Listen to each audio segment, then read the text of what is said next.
for sports. Holiday three. Good night. Jalen forces it up over Somebody tied it. Oh! WBZMM and HD Boston. 95, the Sports Hub. Beasley Media Group Station.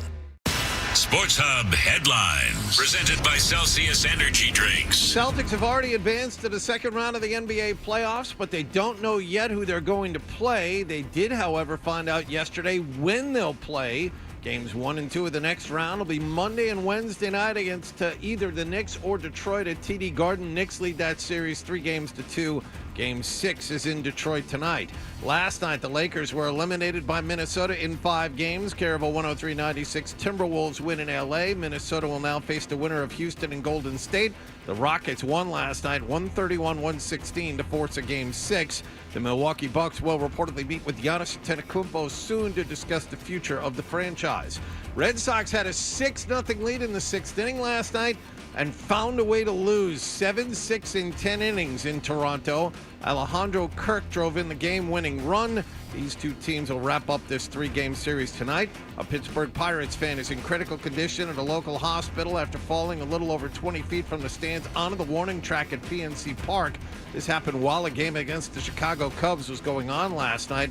And the NFL has fined the Atlanta Falcons $250,000 and defensive coordinator Jeff Ulbrich $100,000 after his son prank-called Shedeur Sanders during the draft.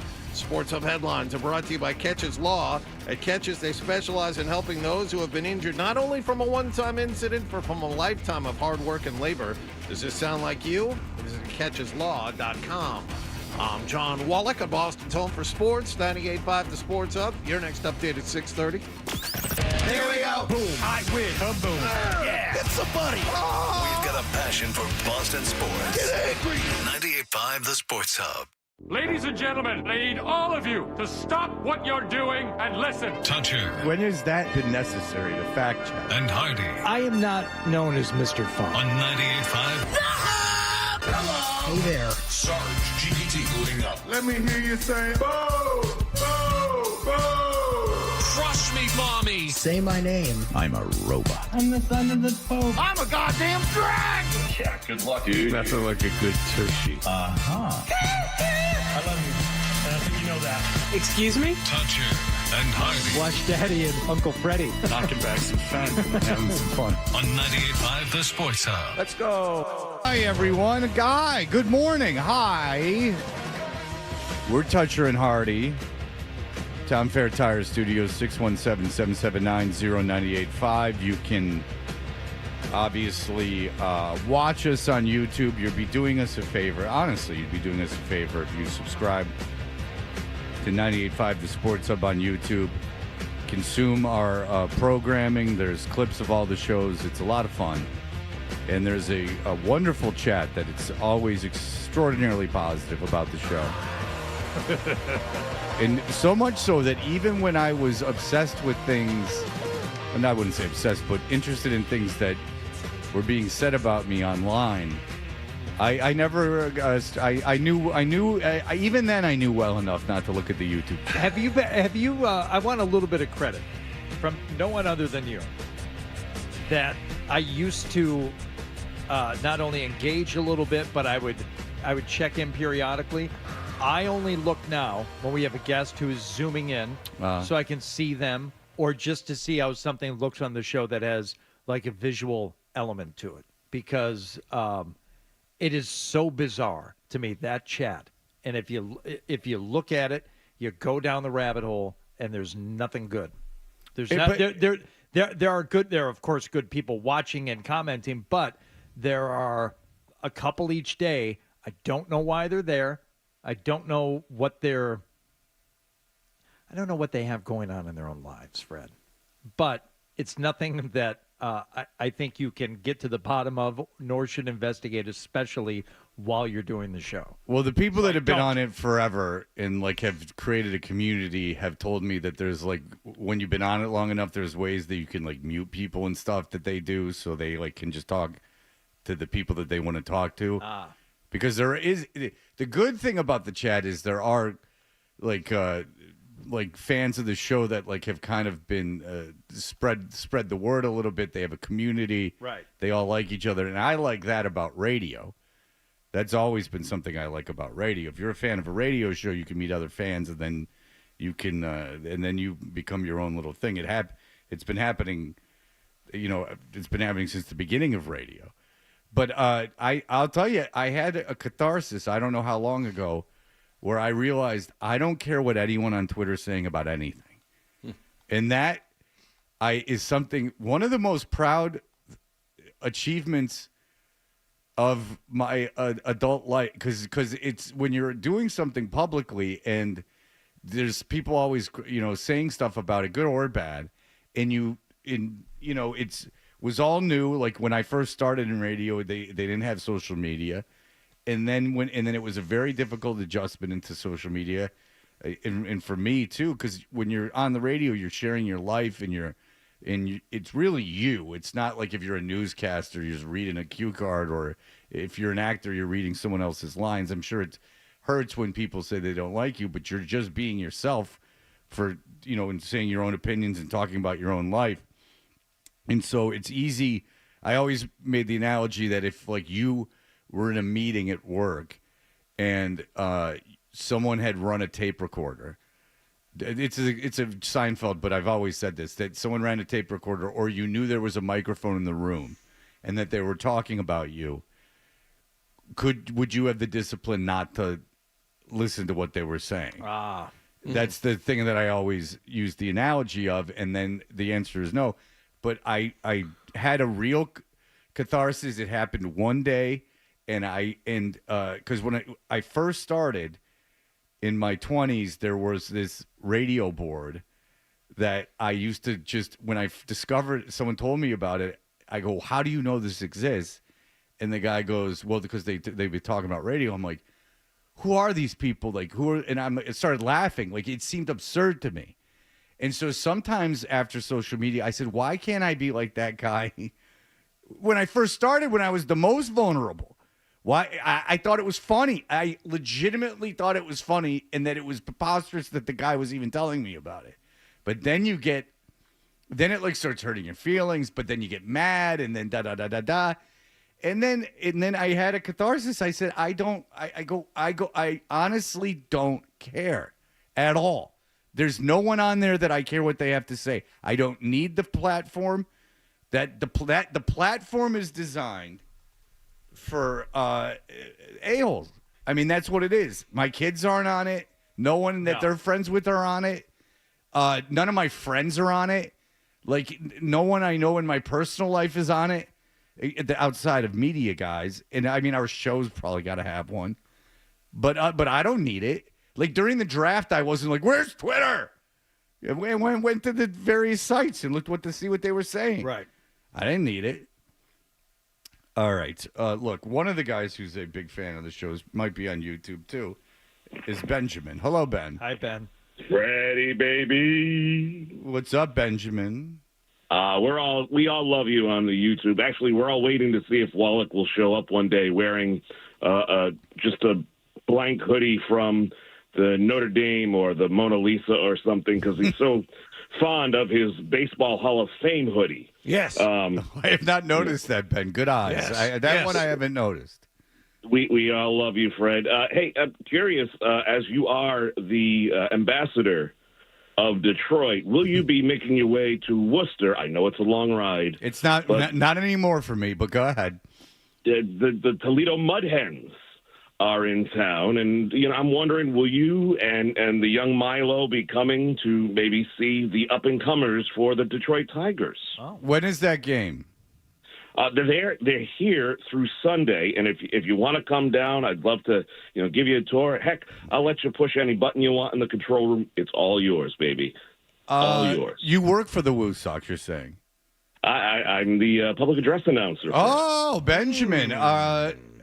Sunday. Okay, what time's the game on Sunday? 1:00, first pitch. Ooh. I don't see why you wouldn't go.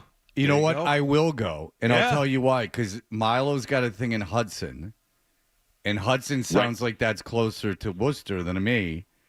Right next door.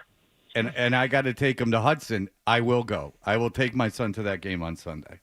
How about young, that? Sickly Nicholas has my info. You obviously have your media pass, which was you were given immediately, not like Nick who had to wait. We will get you right in there, sir. Thank you, Benjamin. Yeah, I will contact you. I will go to that game. I will take my son to that Woo Sox game. Fred, the ballpark's fantastic. I went there last season. The ballpark is awesome. It's a great experience. Do you see I'm saying yes to things? I Yes. said yes to the Doughboys. Very impressive. And I'm going to Bob Mould tomorrow with Adam, and there's no baseball game for Milo, so because of course he would have pitched in it, so they canceled it. So Look at you stretch and bend and alter things. This is great. So no, I was going to go with Adam anyway, but now It's not even so much the stretching and the bending; it's the willingness to leave the house and to go to things. And I would say maybe most importantly, the knowledge and the certainty that you will be available and able to leave the house and go and do things, which was a case for me a long time ago, for you some time ago, that you couldn't with any real degree of certainty say, yes, I will be there on Sunday at 1 o'clock. Sure. I don't know. Sunday at 1. It's a long way from now. I there's no idea what condition my condition's going to be in. Or other than that, I mean, I was able, there was never an issue getting my kids or being in my kids' stuff, but you do have a point. Like if there was a day that they didn't have anything to do and I had the day free, yeah, the chances of me going to Worcester were pretty low. Like you're absolutely correct in that. I would have left the house. I just wouldn't have left the house to do anything productive. I would have left the house to go sit down somewhere. Yeah, you're absolutely right with that. I mean, if I always was there, I mean, I coached all their teams and went to all their stuff. I was available for that. But yeah, you are right. Like a Doughboys thing that with Adolfo or going to this Worcester game, Bob Mould I would have gone to with Adam. I hung out with Adam. But like but yeah, you're right. A Sunday game in Worcester, I probably would not have gone. I certainly wouldn't have driven there because my thing would have been, why I'm not going to drive there because if I'm going to Worcester to a baseball game, I'm going to get loaded. Or not, if not loaded, I'm going to drink. And I didn't like drinking and driving, obviously. So yeah, you're right. That is a new leaf. But Benjamin, I will go. I will take the boy since I do have to take him to Hudson. Will you take him up on his offer to go into the control room to push buttons and pull levers, which sounds to me like half the reason to go in the first place? Absolutely. I will go see Benjamin where he is in his in the announcer booth. Find your way into the club behind home plate. That's where I spent about 2 hours. It's very nice. Very nice. Do you need a pass to get in there? Yes, you did need a pass to get in there. Well, I'll but have to get my sounds people. to me like you got to run in the ballpark, so it shouldn't matter. I'll have to get one of my people on getting me into that club. If there's some club, I want to know what's doing. Mm-hmm. There was when I was at the Nassau airport, leaving the Bahamas. They picked us up. The service picked us up at noon for a 3:30 flight. The Bahamian airport, while not nice, runs fairly smoothly, and so let's just say like at 1:30 we were through, like 1:15 we were through customs and security, and had checked our bags. There was this VIP lounge that I had access to, and they said, okay, there's a wait, and there were a lot of people going up to try to get in, and they're like, there's a wait, and they wrote your name down, and so we waited and waited, and 45 minutes later, they let us into a closet that had two I remember this because I did a inventory. 2 bags of barbecue chips, probably 5 almost White Castle-y soggy some sort of sandwich, and no soda. Just it was they had thrown something up. It appeared that there used to be a real lounge, and then they had thrown something up. But what's odd about it is, but they did have a bar, but no one in there was drinking like that. I saw, and believe me, I saw everyone. It fit like 25 people, and it was almost like a like in an office. When they put up what are the things when you dividers? When you don't have an office, you have a cubicle. Yes. It was almost like they put a cubicle between two gates. So like idiots. Like a bunch of people, we sat there like so desperate to get into this lounge because we thought we had something over everyone. How long did you stay in there? Oh Jesus Christ! I plugged in I could plug in my phone, which I never do anyway. But I plugged in my phone. We were in there. I watched. It was the Friday of the draft, so I watched the NFL Network. On my phone, and I was in there a half an hour before we got sick of it, and then I went to, and then they called me to the gate while I was in there. I would have left anyway, and then that's when they offered me the ticket, and then I turned down. I had to turn the ticket down because I'm such a good father. I had to turn the ticket down. All right, Blind Scott. Blind Scott, were you just on Ben Maller? Yeah. Yeah, I was really upset about this guy named Tree that called up. But I got to tell you, that Worcester Red Sox PA guy, he's begging us all to go there. Me too. In the Ben Maller show, anybody that will go, he wants us to all head there. You know? So you're making it sound like it's no big deal that Ben invited. Yeah, I turned it down because it's in Worcester. Yeah, you're saying, hey Fred, don't feel so good about yourself. He invited me too, and I rejected the invitation. Yeah, and I don't get paid for this stuff either. So my celebrity's going to bring people to the Worcester Red Sox. Imagine what yours is going to do. You know what I mean? Yeah, it's too hard to backpedal, Blind Scott. You did this solely to cut me down, and I understand. Blind Scott, I'm sure Ben invited him right away. He said, Blind Scott, please, and anyone from the Ben Maller show, please come to the Worcester Red Sox. Well, now I'm not going. How about that? If he's just inviting everyone. No, I will go. I can't imagine. Look, I don't even have my kids this weekend, but I still got to take them to Hudson. Because the last time he worked out there, he started puking. So he wants me to drive him. What? Have you ever worked out to the point where you puked? Yeah. Yeah, well, that was what happened. So he's like, look, would you mind driving me?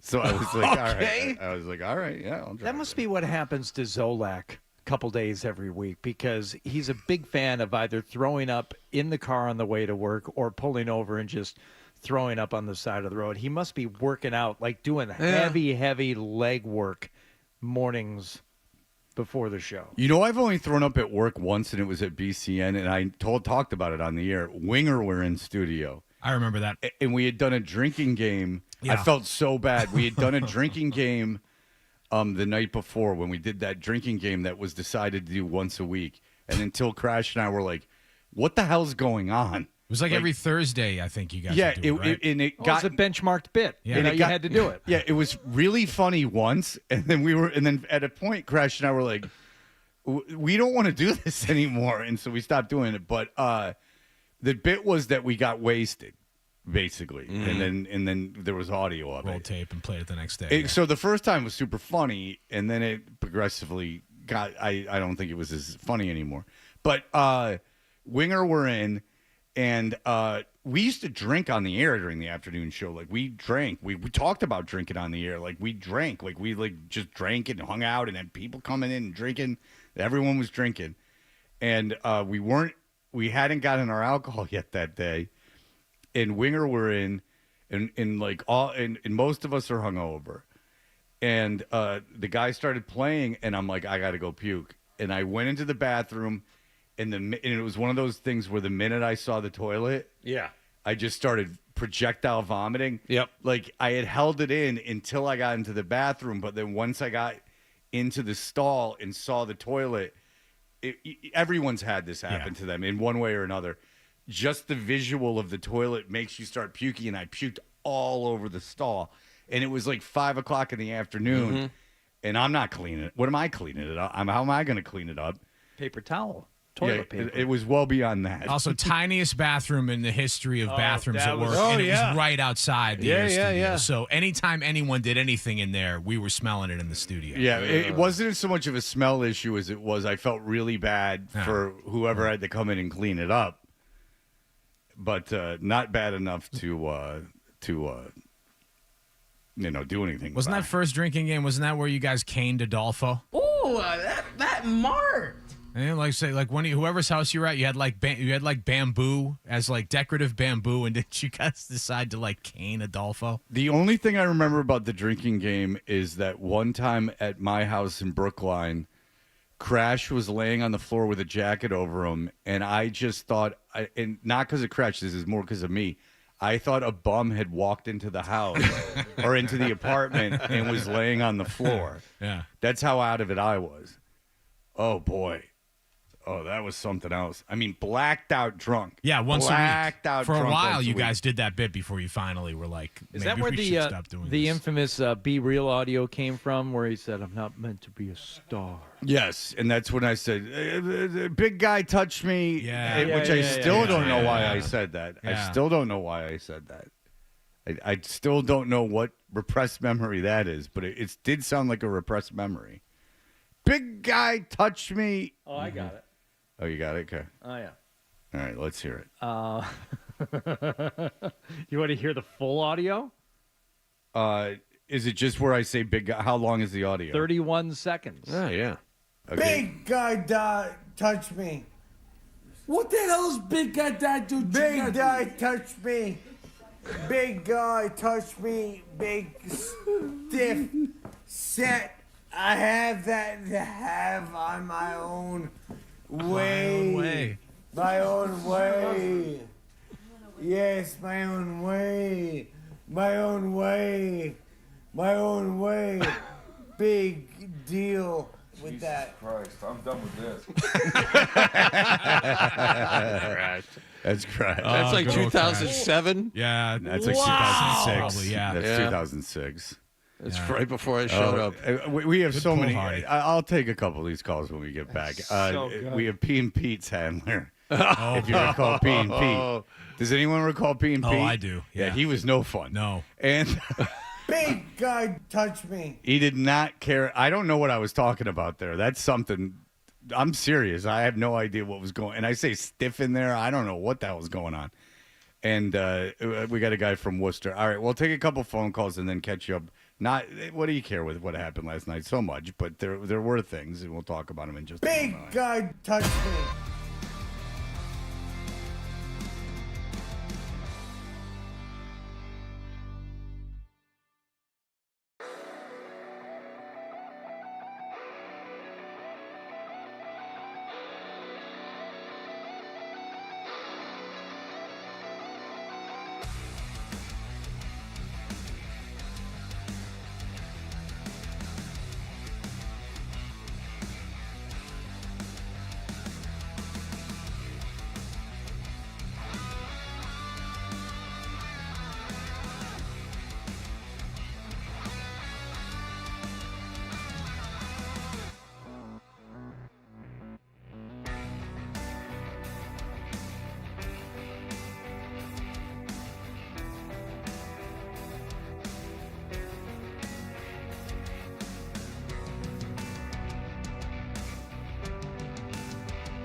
game last night.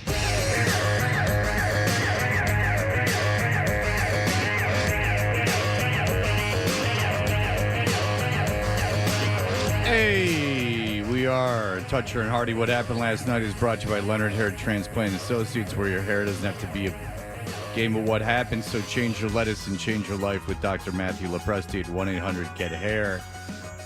We were playing the audio from the old drinking game that we used to do when we first started at WBCN. Christ, I'm done with this.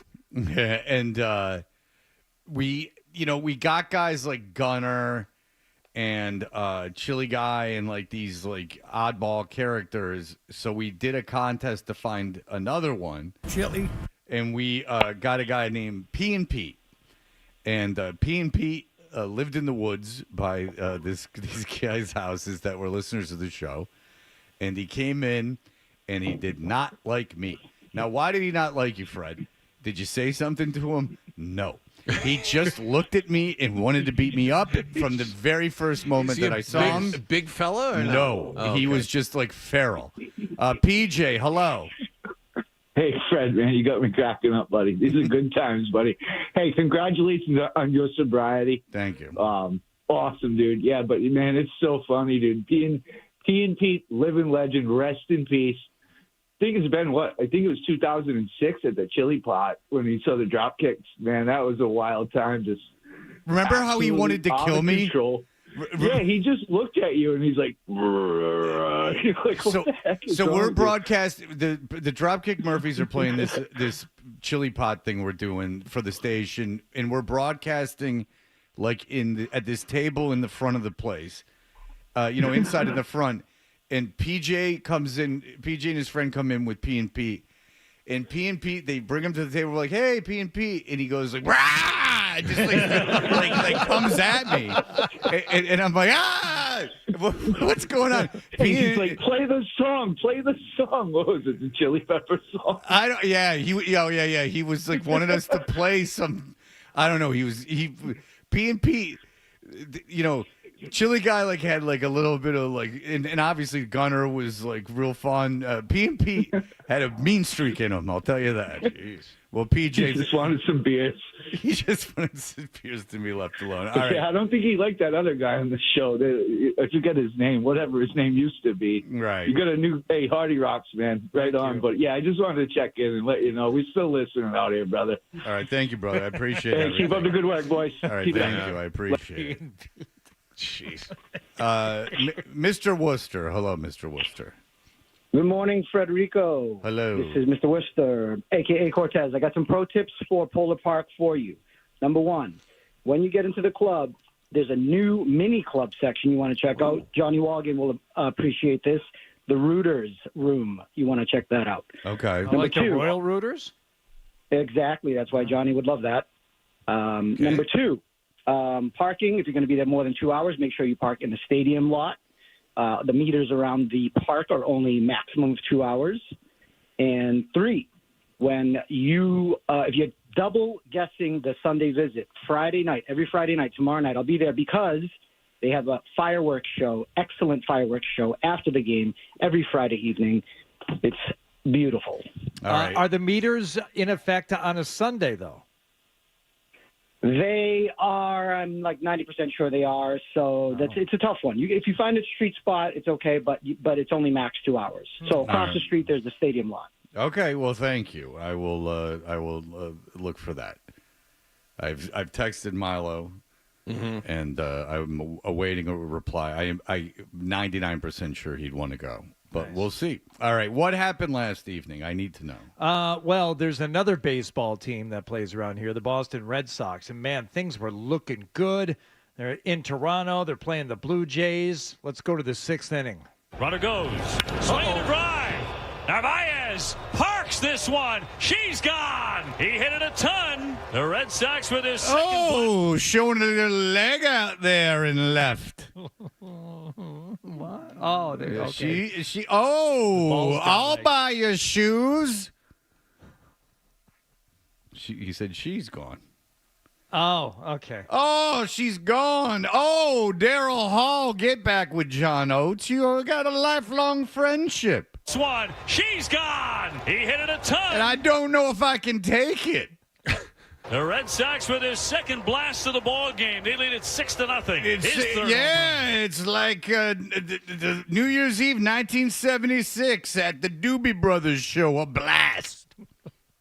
So things are looking good. Sox up 6-0. Yeah. Top 6. Yeah. Varsho, the guy who made the incredible play out in center the night before. Well, yeah. He homered, then Kirk homered, and now there's a couple more guys on. Who's on the mound for the Red Sox during all this, John? Well, Giolito for the first 3 runs, and then it's Garrett Whitlock. Oh, well. Who used to start, you'll recall. Yes. But he should be good enough to handle himself in this situation. I mean, he had a 6-0 lead going into the bottom 6. What could possibly go wrong? And it's hit to deep right field, and this game is tied.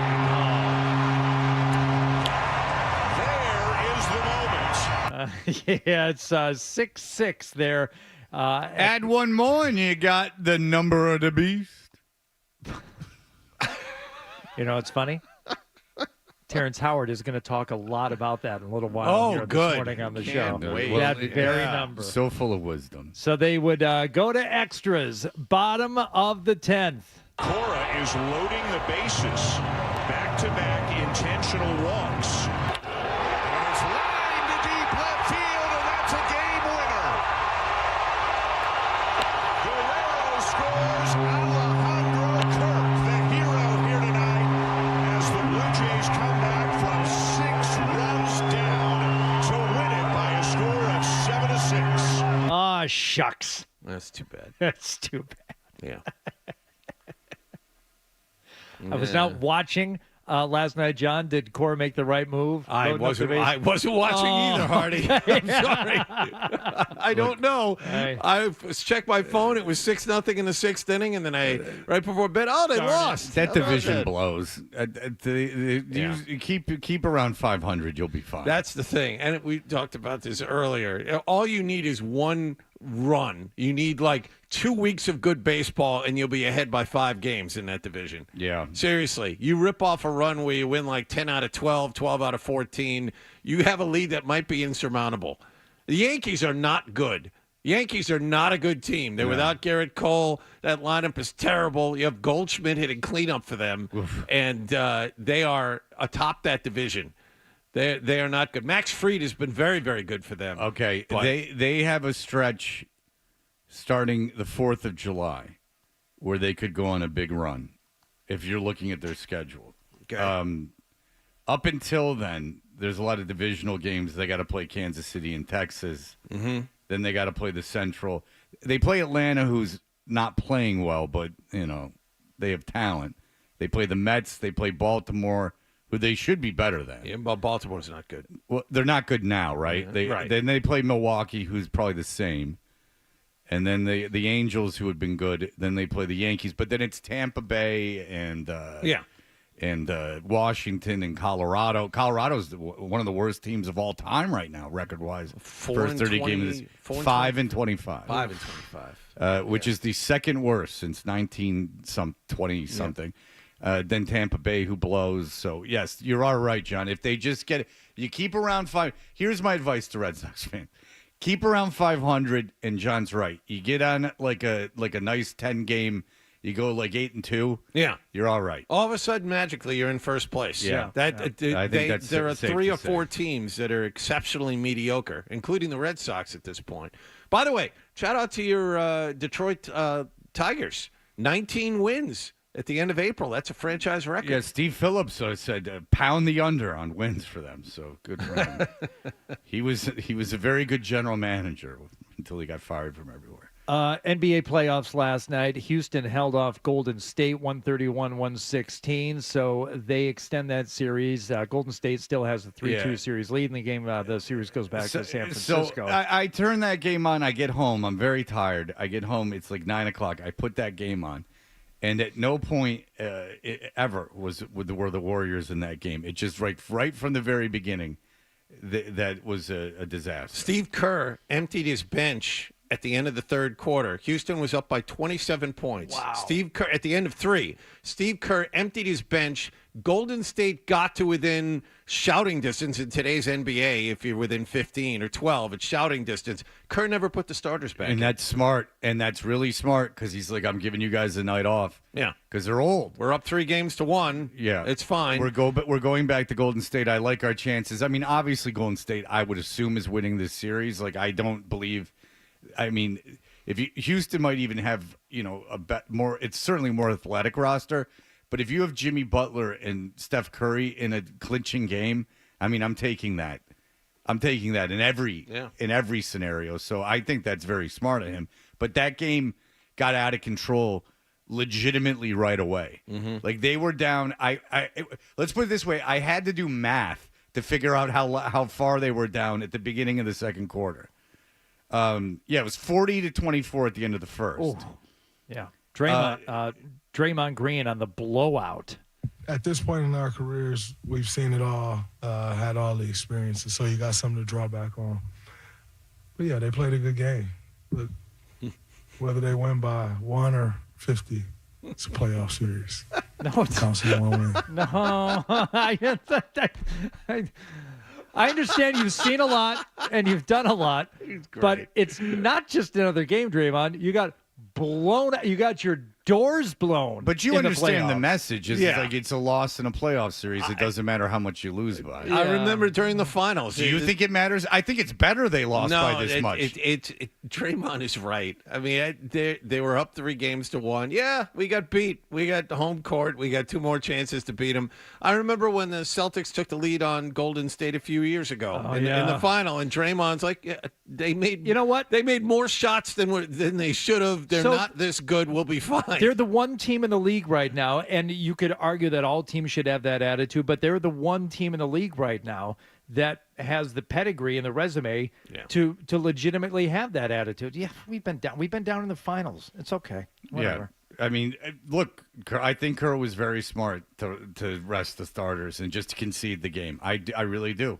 It's that's an old veteran team, I guess, which is you don't have to say both. It's a veteran team that to save their legs, get them in Golden State, and I like their chances in Game 6. All right, so there's the Lakers Timberwolves series that we need to get to, and some more Stanley Cup playoffs from last night, and we'll get to all that. All right, here are the headlines.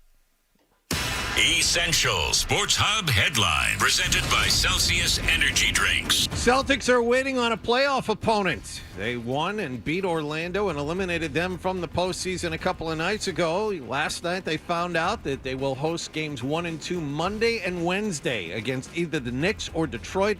That series is in Detroit tonight. Knicks lead 3-2. Red Sox had their 3-game winning streak snapped last night in Toronto, 7-6 in 10 innings. 2 teams will play again at Rogers Center tonight. Tanner Houck will pitch, and the NFL has fined the Atlanta Falcons $250,000 and defensive coordinator Jeff Ulbrich $100,000 after his son placed a prank phone call during the draft to Shedeur Sanders. Sports Hub headlines are brought to you by the Freedom Boat Club. Don't buy a boat this summer. Join Freedom Boat Club. Enjoy unlimited usage of boats at 21 prime locations from the North Shore to P-Town. Go to freedomboatclub.com today. I'm John Wallach at Boston's Home for Sports, 98.5 The Sports Hub. Your next update at 7 o'clock. You're listening.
wherever you get your apps today.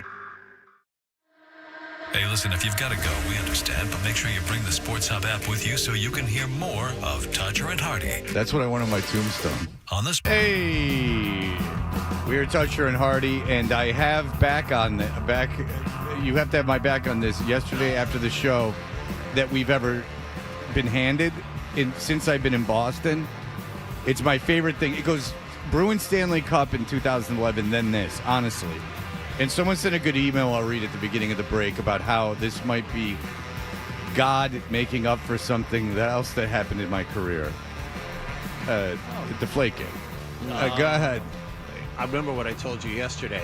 Now that they have gone on the offensive and tried to double and triple down Bill and Jordan, now every news organization, not TMZ, not these fringe, every serious news organization is now digging into their lives because everybody's fascinated by it, and I assume we're going to get to the CBS News rebuttal, but all of these legitimate news agencies and her real estate practices since then.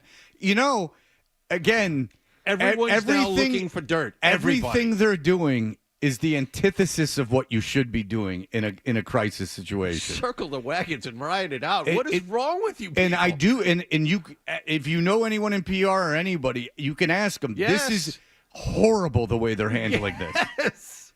It's horrible. The thing that and Bill going on the attack, knowing full well that everything he said could be he doesn't know anything. Could be turned over in about 5 minutes. He doesn't know. He doesn't know. He's an idiot.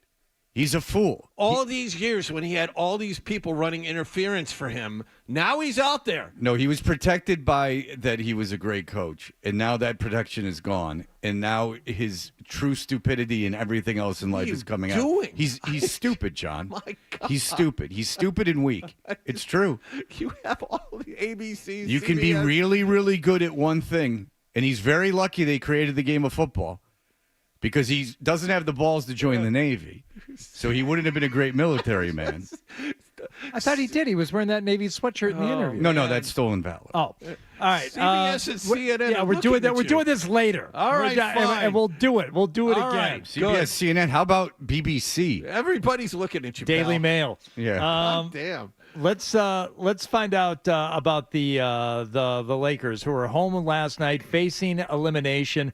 But first, can we hear what J.J. Redick was asked and how he answered about something that had happened in Game 4? This is pre-game yesterday. What do you recall about your thought process in the moment, sticking with the 5 you stuck with in the fourth quarter the other day? And is there an assistant or someone maybe that you'll lean on tonight, maybe to try to get some other guys involved if that opportunity presents itself? Are you saying that because I'm inexperienced and that was an inexperienced decision that I made? Do you think I don't talk to my assistants about substitutions every single timeout? No, I just think there's a lot of coaches lean on their assistants in those situations. As do I, There's a lot going every on. single time. That's a weird assumption. And that boom was the mic drop. He was all done. See, the answer was fine if he didn't drop the mic. Again, J.J. Redick's an interesting character because I understand his being angry at the world because everyone was such a dick to him for so long. But there's, you won. You're coach of the Lakers. You don't have to be a dick to everyone. Right. And quite frankly, as John had mentioned, as soon as Doncic went over to the Lakers, as you mentioned, Fred, you can have everything going in your favor, even with an experienced head coach. But when you don't have a center to match up against the likes of Dante wing right. He'll move to his left. He'll fire in a 3. It's offline. Rudy got the rebound and slammed it home. A new postseason career high, 27 points, and a new postseason career high, 21 rebounds for the big man. Finishes with 27 points and 24 rebounds. And by the way, no one ever accused Rudy Gobert of being tough. No. Rudy Gobert's fine. He's a good He center. does score points. 24 rebounds. LeBron was the tallest guy. That's easier than the 27 points for him. Go ahead. All right. The Minnesota Timberwolves shot 7 of 47 from 3 last night. Yeah. And you can do that when the other team that you're playing doesn't have a center. LeBron was the tallest guy they had out there last night. Yeah, he averaged 12 points a game, Rudy Gobert, this season. 24 rebounds. The Lakers were, congratulations, you got Luka Doncic. Dallas was stupid, but you didn't add a center. They were never going to, even if they, by some miracle they beat Minnesota, there are about 3 other teams with good players, good centers. 18 offensive rebounds for Minnesota. By the way, night. 18 offensive rebounds in the last game, too. But I will say this, is that national people are talking about Luka. Luka's out of shape. He was tired. He was held in check. And it was Anthony Edwards that was on him for a lot of that time. And they're like, Edwards held him in check. Like, look, he had a lot of points, but he didn't have Luka Doncic points. And obviously he doesn't play defense. So, by the way, Anthony 28 Edwards, points, which is a disappointing night for him. You know it is. Go ahead. Way, Anthony Edwards, 11 rebounds last night. Yeah. I mean, Anthony Edwards shot 5 of 19 from the field, 0 of 11 from 3, and Minnesota still won because the Lakers can't rebound and don't play defense. And more to what you were saying about Luka, did you see him get up from his press conference? It was like he was 80 years old holding his lower back. He's seriously hurt. Yeah. See, I didn't think it was crazy that Dallas traded Doncic. I didn't either. I think it's crazy that they traded him for what they traded him for. Yes. That's what was crazy. That they didn't stockpile a bunch of picks. Well, it's a 2-step process. One, you're insane for trading a first ballot Hall of Famer, but the other is they didn't wait. They didn't dangle him out there and send him to the highest bidder. Like, oh, you want him? Let's get this done. But you could trade a first ballot Hall of Famer. I mean, they're going to win Milwaukee. I mean, you can trade it. Giannis is in his 30s. Luka's in his mid-20s. I know, but maybe you disagree with me, but I understand why they traded him. Like, they don't want to pay him. Yeah. I get it. Okay. It's not the craziest thing. I wouldn't have traded him. Never. And I understand what you're saying, Fred. Nope. He's too young. He's too good. You figure it out. You ride it. You figure. You continue to work with him. I'll be interested to see if this guy wins a championship. Which is, if that's the goal, if your goal is not. I mean, he is certainly a Hall of Famer. He's certainly going to be one of the top players, 50 players in NBA history. Is certainly scoring wise. He's one of the great scorers of all time. None of these things are debatable. I don't know how he does it. I don't know any of it. But I will tell you this. I will be interested to see if he wins the championship. That will interest me. Got to the finals last year. Well, John, a lot of teams have gotten to the finals. Alex English got to the finals. Panthers with a 6-3 win in Tampa Bay last night. They win that series 4-1. As John and I were discussing this morning, we need, as Bruins fans, for Florida to win their next series and to have Brad Marchand continue playing in order for that draft pick to elevate either next year or the year after. To a first rounder. It's a second rounder now. The Panthers win one more playoff series and Brad Marchand continues to play. Just suit up and skate. Yes. That second rounder becomes a first rounder. So Bruins fans, you may not like it, but you need to root for Florida against either Toronto or Ottawa in the next series. And the Capitals, 4-1 winners over Montreal last night in Washington. They win that series 4-1. And unfortunately, yes, the Blues are now down 3-2. Yeah. They lost 5-3 last night in Winnipeg. Because it would be something else if Montgomery wins that series. All right, we'll be back. Like I said, we will do our one Jordan. Well, there might be two. But one Jordan break. I didn't think we would. I didn't think so either. I thought we had done enough yesterday. Yeah, same with me. I was all set. But there's no debating that it needs to be discussed today, and we will do so after this.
strong. Tell your Tyster deal. The 18-time world champion Boston Celtics are looking for number 19. Tatum pulling up. Hear every playoff game right here. Your home for Boston Celtics basketball. WBCFM and HD1 Boston 98.5. The Sports Hub. Beasley Media Group Station. Sports Hub headlines. Presented by Celsius Energy Drinks. Celtics are now off through the weekend after beating Orlando in 5 games of the first round of the NBA postseason. The league announced yesterday the Green will host either the Knicks or Detroit in games 1 and 2 of the next round Monday and Wednesday night at TD Garden. New York leads the Pistons 3-2. Detroit will host game 6 of that best of 7 tonight. Last night, the Lakers were eliminated by Minnesota in 5 games. Care of a 103-96 Timberwolves win in L.A. Minnesota now faces the winner of Houston and Golden State. Rockets won last night 131-116 to force a game 6. Lucas Giolito allowed 3 runs in 6 innings in his Red Sox regular season debut, but the bullpen couldn't help him out. Toronto rallied for a 7-6 win in 10 innings at Rogers Center. Alex Cora's team kicked away a 6-0 lead in this one. I mean, we had one of our best relievers on the mound. They did a good job, with 2 outs, and they ended up winning the game, but there was a lot of positives here. Carlos Narvaez hit a 2-run homer. Alex Bregman added a solo shot in the loss. Tanner Houck will try his luck with the Jays tonight. The NFL has fined the Atlanta Falcons $250,000 and defensive coordinator Jeff Ulbrich $100,000. This is after his son prank called Shedeur Sanders during the draft. And the Florida Panthers got a pair of assists from Brad Marchand in a 6-3 win over Tampa Bay. Panthers win that first-round playoff series in 5 games. They'll face either Toronto or Ottawa next. Sports Hub headlines are brought to you by the Colossal Lobster Rolls at the 99. 100% North Atlantic lobster piled high on grilled brioche, served hot, buttered, or with just the right amount of mayo and celery. You gotta love the 9s. I'm John Wallach on Boston's Home for Sports, 98.5 The Sports Hub. Your next update at 7:30. New England plays here. Down the right side, it's a separation. Yeah, touchdown pass. Yes. Perfect dive from Drake May. 98.5 The Sports Hub. Is elongating. Weekday mornings. Here goes Hardy. Toucher and Hardy. I no longer love things. Let's go. Let's ride. 98.5. Let's roll the dice. The Sports Hub. Hey, we're Toucher and Hardy. Subscribe to 98.5 Sports Hub on YouTube, and you can watch us live and on tape. Every time we play the Hold Steady's Girls Like Status, it means that we have a Jordan and Bill Belichick update.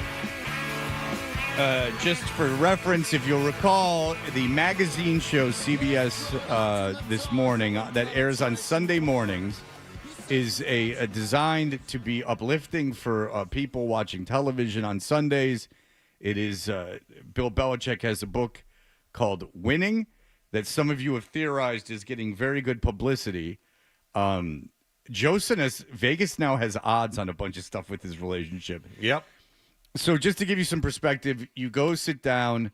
I guess they only talked to him for a half an hour, so it was a really low-stakes affair. Like, sometimes for these CBS morning things, like, again, my reference with this is Gorman. They took Gorman and, like, went around Boston with him, and, like, they did a big thing. So this was really, like, something they weren't putting a lot of effort into. And someone told me Julian Edelman was talking about how your publicist will sit in the room and start screaming and yelling at the interviewers, and that's just the way things go. And I can tell you, as someone who's done, and you guys too, someone who's done thousands of interviews, done junkets with like Sylvester Stallone and stuff. No. I mean, there might be a publicist sitting in back, and there have been times where they'll go like they would like not to talk about this one thing, right? But CBS this morning is not, under any circumstance, I'm just going to tell you this beforehand, agreed to not talk about his relationship with Jordan because it's the only reason they're doing the interview. They're doing the interview. He's doing it to promote his book. They're doing it because of his weird relationship. It's a give and take, right? We need ratings. You need to sell the book. We're using each other. That's what interviews are. They're not because you're friends. And this is a very low-stakes interview. But then this happened. Jordan was a constant presence during our interview. You have Jordan right over there. Everybody in the world seems to be following this relationship. They've got an opinion about your private life. It's got nothing to do with them, but they're invested in it. How do you deal with that? Never been too worried about what everybody else thinks. Just try to do what I feel like is best for me and what's right. Okay, so remember that. He doesn't care what anyone thinks, okay? Remember that. Because he's lying. And he's lying in real time. Like, he's lying, and now the lie just keeps stretching for some reason. How did you guys meet? Not talking about this. No. No. Okay, so they took an interview that they were sitting down. Usually these interviews are, I thought, at least an hour, but certainly they can go a day or two, like following you around and doing a piece. This was nothing to them. And she somehow took it and mangled it to the point where it's become a crisis for them. I can't tell you enough how hard that is to do. It's almost like she strapped a bomb to herself. Like she couldn't be worse at her quote-unquote job than she was. None of this should be happening. None of this. He wasn't walking into the Howard Stern show in 1998.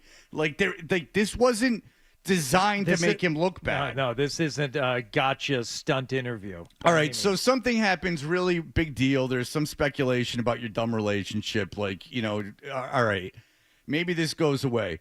Well, no, because on Monday, Jordan starts firing off emails that she says Bill wrote. People are speculating there's no way Bill wrote them. She's retweeting a bunch of people. One of them said Bill should have reached over and strangled the host, which would have been fun to see. After all, he was in the Navy. No, 73-year-old comes to strangle me, I'll kill you. How about this, Bill? Come strangle me. I'll beat the living hell out of you. But he walks like 2 miles an hour on a treadmill for 10 minutes every day. I just like that he should have strangled the guy. This strapping, good-looking young man doing the interview, that guy would destroy him. Are we under the illusion that Bill's a tough guy? He should have strangled him. Yeah, that's right, Jordan. You're a big, strong young man. You're beefcake man. I'm 50. I'd ruin the guy. All right, so here we go. But he coached football. All right, so he comes out, and he now, Bill, in all his wisdom, he doesn't care about what anyone says, right? Well, here's what he does. He comes out yesterday, and he releases a statement because he cares so little about what everyone says. Now he's releasing statements. All they had to do was do nothing. This would have gone away in 2 seconds. And as you said, John, now this is on the BBC. It's on the Australian news. It's all over the world. I'm not exaggerating. Again, this would have came and went. And this is not selling one book. All this doing is damaging him. And shedding. You got Charles Barkley saying that he's worried about him. Yeah. I guess they're friendly. Charles Barkley came out and said he's worried about him. Yeah. And he goes, I don't want to say anything bad about the guy, but I'm worried about him. So Bill Belichick says, I agreed to speak to CBS Sunday morning to promote my new book, The Art of Winning, blah, blah, blah. Prior to the interview, I clearly communicated with my publicist at Simon & Schuster that any promotional interviews I participated in would agree to focus solely on the contents of the book. Well, Simon & Schuster probably said, okay, no. We're Simon & Schuster. We're a huge publishing house. You're doing interviews in press. You wrote a book no one cares about. You're going to go out there and promote it. Simon & Schuster is huge. He got a book deal with Simon & Schuster. That's like the golden ticket. Unfortunately, that expectation was not honored during the interview. I was surprised when the unrelated topics were introduced. And I repeatedly expressed to the reporter, Tony, whatever, and the producers that I preferred to keep the conversation centered around the book. After that occurred several times, Jordan, with whom I share both a personal and professional relationship, stepped in to reiterate that point and help refocus the discussion. She was not deflecting any specific question or topic. Well, she was deflecting a topic. The topic was your relationship. That was what she was deflecting. What's wrong with him? Is he really an idiot? Everything you've just said is you didn't want to talk about it. She was deflecting the topic. And he wrote this? She was not deflecting any specific question or topic, but simply doing her job to ensure her job. Well, guess what? Get someone else to do it. To ensure the interview stayed on track, some of the clips make it appear as though we were avoiding the question of how we met, you did avoid the question how you met. Specifically, that's exactly what happened. Why is he Boy, she's got him by the balls. So anyway, that happens. So, right? Real quick, Fred, I don't want you to gloss over the fact that the whole focus of this is we wanted to focus what was in the book on what was in the book. He mentions her in the book? Like, what does he say about her? She's his muse in all this, right? Yeah, he doesn't mention Bob Kraft in his book at all, and the acknowledgments in the book at all. Talks about his girlfriend in the book. Yeah. So if we're going to talk about what's in the book, then that subject's on the table. Right. At the very least, it's odd and merits discussion. I mean, anyway, it's asinine that he told his publisher, great, Simon & Schuster, I assure you, as someone who's interviewed people if you got a big book, it's Simon & Schuster or Random House or Penguin. It's one of those three. They don't go. They want you got a book deal with us. You're sitting down. When Less Than Zero came out with Bret Easton Ellis, they had him traveling the world. I mean, I interviewed Bret. Every author I've had, they want them doing press, and so CBS now comes out because they're like, "This is great. Yeah, let's keep this going as long as possible." CBS says, when we agreed to speak to Mr. Belichick, it was for a wide-ranging interview. There were no preconditions or limitations to this conversation. This was confirmed repeatedly with his publisher before the interview took place and after it was completed. So, nonsense. Again, it's just BS.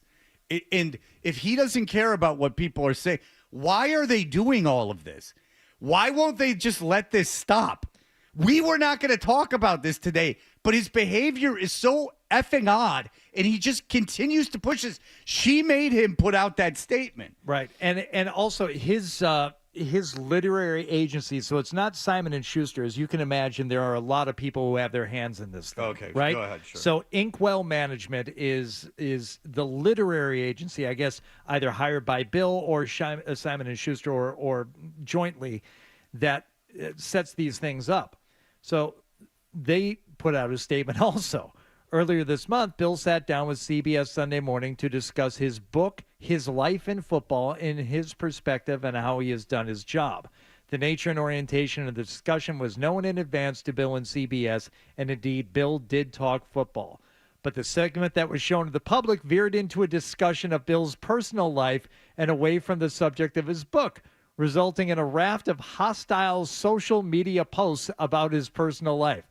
First of all, Inkwell, those posts existed beforehand. They're still not suggesting that there was any parameters that he couldn't talk about his personal life. And then it ends with Bill has written an authoritative and entertaining book about success that should be judged by its contents, not by the clicks generated by the segment. Yeah, and there would be no clicks generated by that segment if Jordan Hudson had behaved and not been there.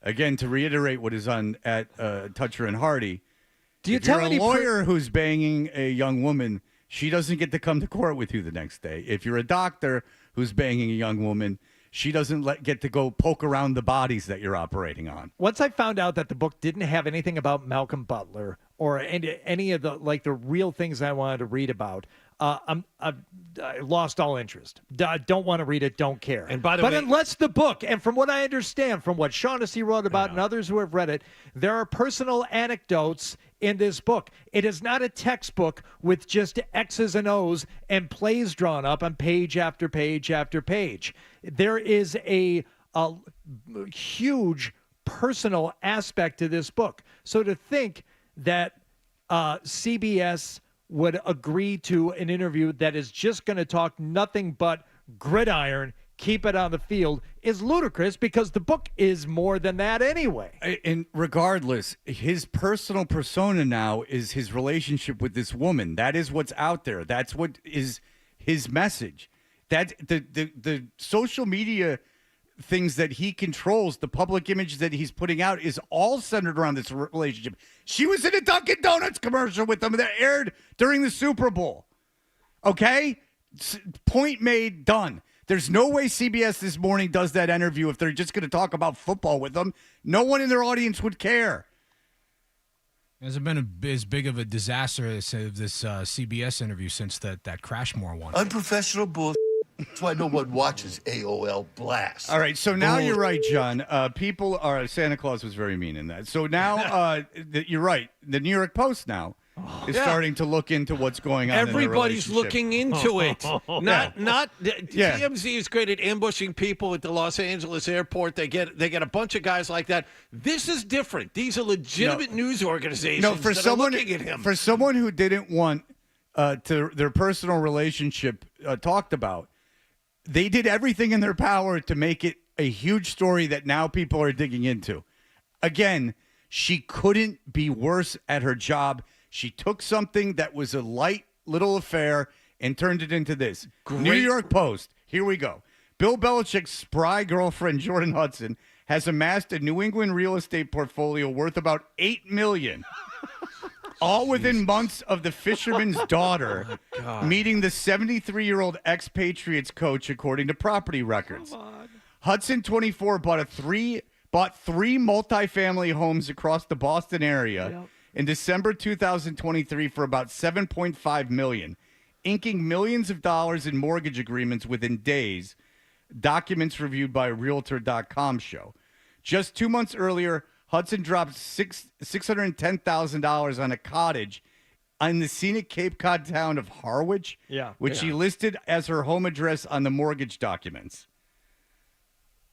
Good job, Bill. This is a movie. This will be a movie in the future. This will be a movie. $2.2 million Dorchester townhouse that she bought with a $1.2 million mortgage. Sounds like she put $1 million down. Yeah. Jesus. Well, listen, she's just out of college. So this is all. Listen, hey, Bill, I'm a real estate expert, too. I'm going to buy a $5 million townhouse in Dorchester. On the very same day, she took out another 1.2 mortgage on another one-bedroom in Dorchester Roxbury townhouse for $2.3 million. So there's $1.1 million down. So now she's handling his investing affairs. And by the way, $8 million to Bill Belichick isn't like just change. So now she's turning around and running around with his money, buying a bunch of properties with it, because now she's a wheeling and dealing real estate mogul. It was funny enough when we just thought she was blowing it on custom outfits to wear out onto the practice field during, the spring scrimmages and stuff. But now it's hysterical. Oh, it's millions. It's $8 million. It's millions in mortgages. Yes, it's millions in down payments on multiple properties. Oh, by the way, and this just scratches the surface. So they just went to Realtor.com and found that she had $8 million of his money that she's buying a bunch of real estate with. They wait until they start searching for other stuff. I'm just going to say, that's just in the Boston area. You think this is it? You think that this is all that she's done? So let's Scratching review the surface of So what's let's happening review. here. He starts dating this girl. He then starts taking her out. It's kind of weird. And now she's not only running his business in control of his media presence, she's now investing his money. So Bill has handed his life. Fred, no, he hasn't. Yes, he has. What more could he give her? What more could he give her? She's his public face. She's in control of all these things she's copywriting and all these businesses she's starting for him that we know about. And there's like at least 10 of them. She's now taking his money and buying a bunch of properties with it. What more could she do? What more could she have access to? She has access to all his money, and she has access to his balls, and she has access to blow up his life. This is a unmitigated disaster, and I feel sorry for his family. There's no escape from. No escape from. You know what? Bert Breer says she's a landlord and his publicist. Well, she's yeah. his landlord and publicist. But you I've say heard like stories. Investing his money. I don't know if it's his money anymore. I don't know what the mortgages say and all this stuff. But the mortgages are in her name, so it's not his money. It's hers now. Yes, she had $8 million. Her mom Her dad's a fisherman, and her mom works at a sex shop. The fishing business went out of business a long time ago when they and sadly, I'm not goofing on over this. They apparently changed the fishing rights and stuff. So let's just put it this way: and her mom works at a sex shop apparently in Providence. They don't have any money. All right, now she's got $8 million to go buy properties in her own name. But Bill's winning the day, guys. Keep commenting on our videos that we're jealous and that Bill's super great. He's lost his effing mind. Oh, another reason for you to hate Twitter. One of the immediate posts after that first New York Post article was about the some guy said with the 4 photographs of the house. He goes, those places altogether aren't even worth $200,000 because if you don't live around Boston, you see a 3-family like that, and you're like, yeah, what's the big deal about that place?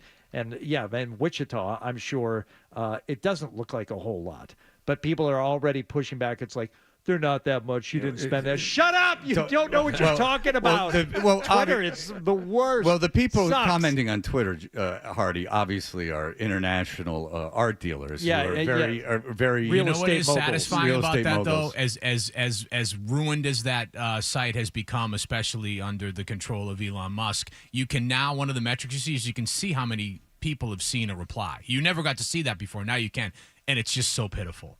It's the saddest thing in the world. These people that are replying to these big tweets, and 7 people saw your reply. Yeah, no one is paying attention. It's screaming into the ether, and look at big real estate expert. Look, and you could even say, well, they're good investments. Yeah, but he's got a 24-year-old making them. All of a sudden, she's a captain of landlords. She's the cat now. What is she managing the properties, or does she have a friend from school that's managing the properties? No, she's probably, got a van full of, furnace filters and light bulbs and stuff, and she's going around and doing the tinkering, and she's going to stay busy. What a pathetic fool. That big, dumb bully. You know why he was such a bully and such a jerk-off is because he knew he was stupid. That's why. He couldn't answer the questions. When he was like, duh, and was smacking his lips at everyone and everyone thought it was an affectation because he was so much smarter. It's because he was a big dummy. He wasn't playing chess. No, he was playing. He didn't even understand checkers. Playing tiddlywinks. He's a big dope, and he was standing there because he was too stupid to answer the questions. That's why. Congratulations, you idiot. Way to talk down to everyone for 20 years, stupid. And now we can put a pin in it 30 years. Until tomorrow. Something else. Well, until 9 when we have Matt Votor talking. But I just wanted another Bill's voice to yell about him because I don't want it just to be us. But the congratulations, you stupid old fool. But he's banging a 21-year-old too. Yeah, this is going to lead to a lifetime of bed of roses. Yeah. My dad's a defense attorney, and he's representing, this high-profile crime. He's on TV every day. Oh, by the way, his girlfriend's going to be doing cross-examinations today. She can go to law school. Hey, John, guess what? Hey, guess what? Your dad's got a new girlfriend. She just bought $8 million worth of property. Oh, yeah, what's her experience in it? I don't know. She liked philosophy. What an idiot. Terrific. Go to hell, you stupid prick. I'm glad all this has happened to you. There is a God. There it is. That's the money shot right there. All right. We'll be back. We will be doing Tom Caron. For more Toucher and Hardy on the Sports Hub.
Butcher and Hardy, Tom Caron, who we're very fortunate to have on the show now on a fairly regular basis.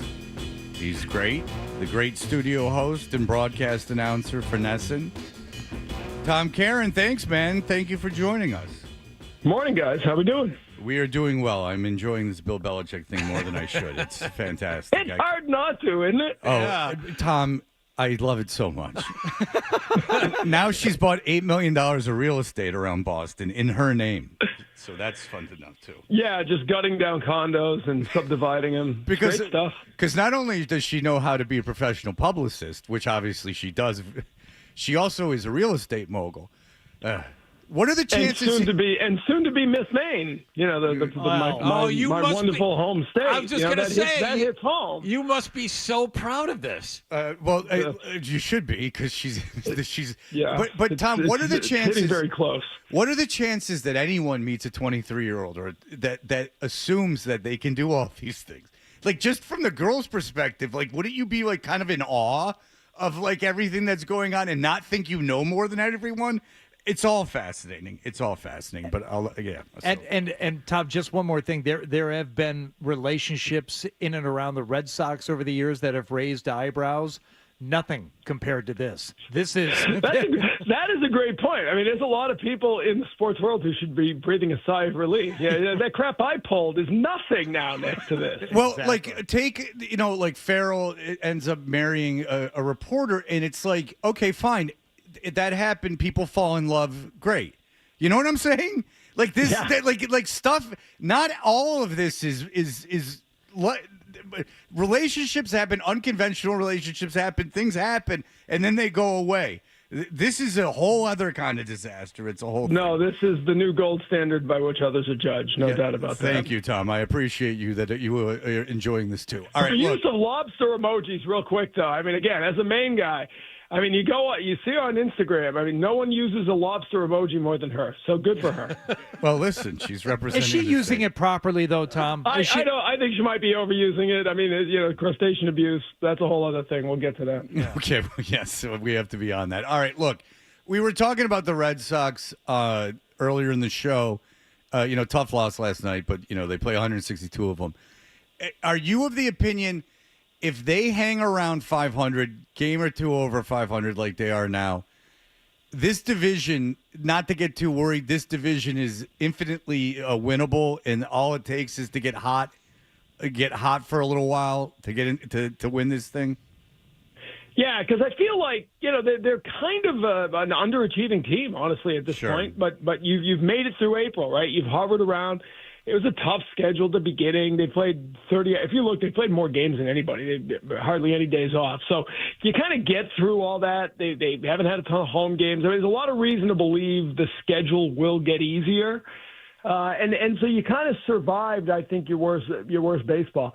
There's a couple of we said this on a post-game show last night. There's a couple of reasons I think you feel better about this team. A, the pitching is getting better. Giolito was good last night until the very end. You just got Bayo back. Cutter Crawford is still a ways away, but he's on his way back. And then you've got Roman Anthony and Marcelo Meyer in Worcester. I mean, they're, J.P. Ricciardi, who used to be the GM in Toronto and does stuff for us in Worcester. He said he had a great line. He's like, you go to the grocery store and you see those rotisserie chickens and, some are ready, some aren't. He goes, they're done. They're baked. They're ready to go. They just don't have a spot for them. But they'll be here at some point. So you didn't feel that last year. You didn't feel like, this team's going to be better in June, July than it is now. And I think that's the case with this team. Okay, so that's interesting. So you have two, huge talents sitting there waiting to come up. And especially Roman Anthony. And so, like, you go, all right, I got to fit these kids in. It's time. And they do have to play in the majors this year. I mean, they do for their own sake. Yeah, you're not bringing them up to sit the bench. You got to have them find a way to play them. Yeah. I mean, that's why they're in. It's because they got to play. And so, so how do you feel that they fit in? That will be an interesting storyline as the season progresses. Yeah, they don't. I mean, right now there's no place. They got a good outfield. Abreu's been terrific for this team. He's one of the best hitters in baseball right now. Duran is back to being himself, and you can see what he did. Rafaela has been a little bit of a disappointment at the plate. You've seen him come to life a little bit here in the last week or so, but he's really good defensively. So, Right now it's one of those you sort of just wait. Things happen. Guys do get hurt. You don't make it through a season without injuries. A little bit tougher for Meyer because he's a middle infielder. Yeah. Story's your guy. You're paying him for a while. And Christian Campbell, he's the rookie of the year right now, and it's not even close. So there isn't a place for them. It isn't easy. It's kind of an ill-fitting roster. It's why you haven't seen Yoshida at all because they can't DH him because Devers is here. So you got, we said this in spring training. It's a team with a lot of talent.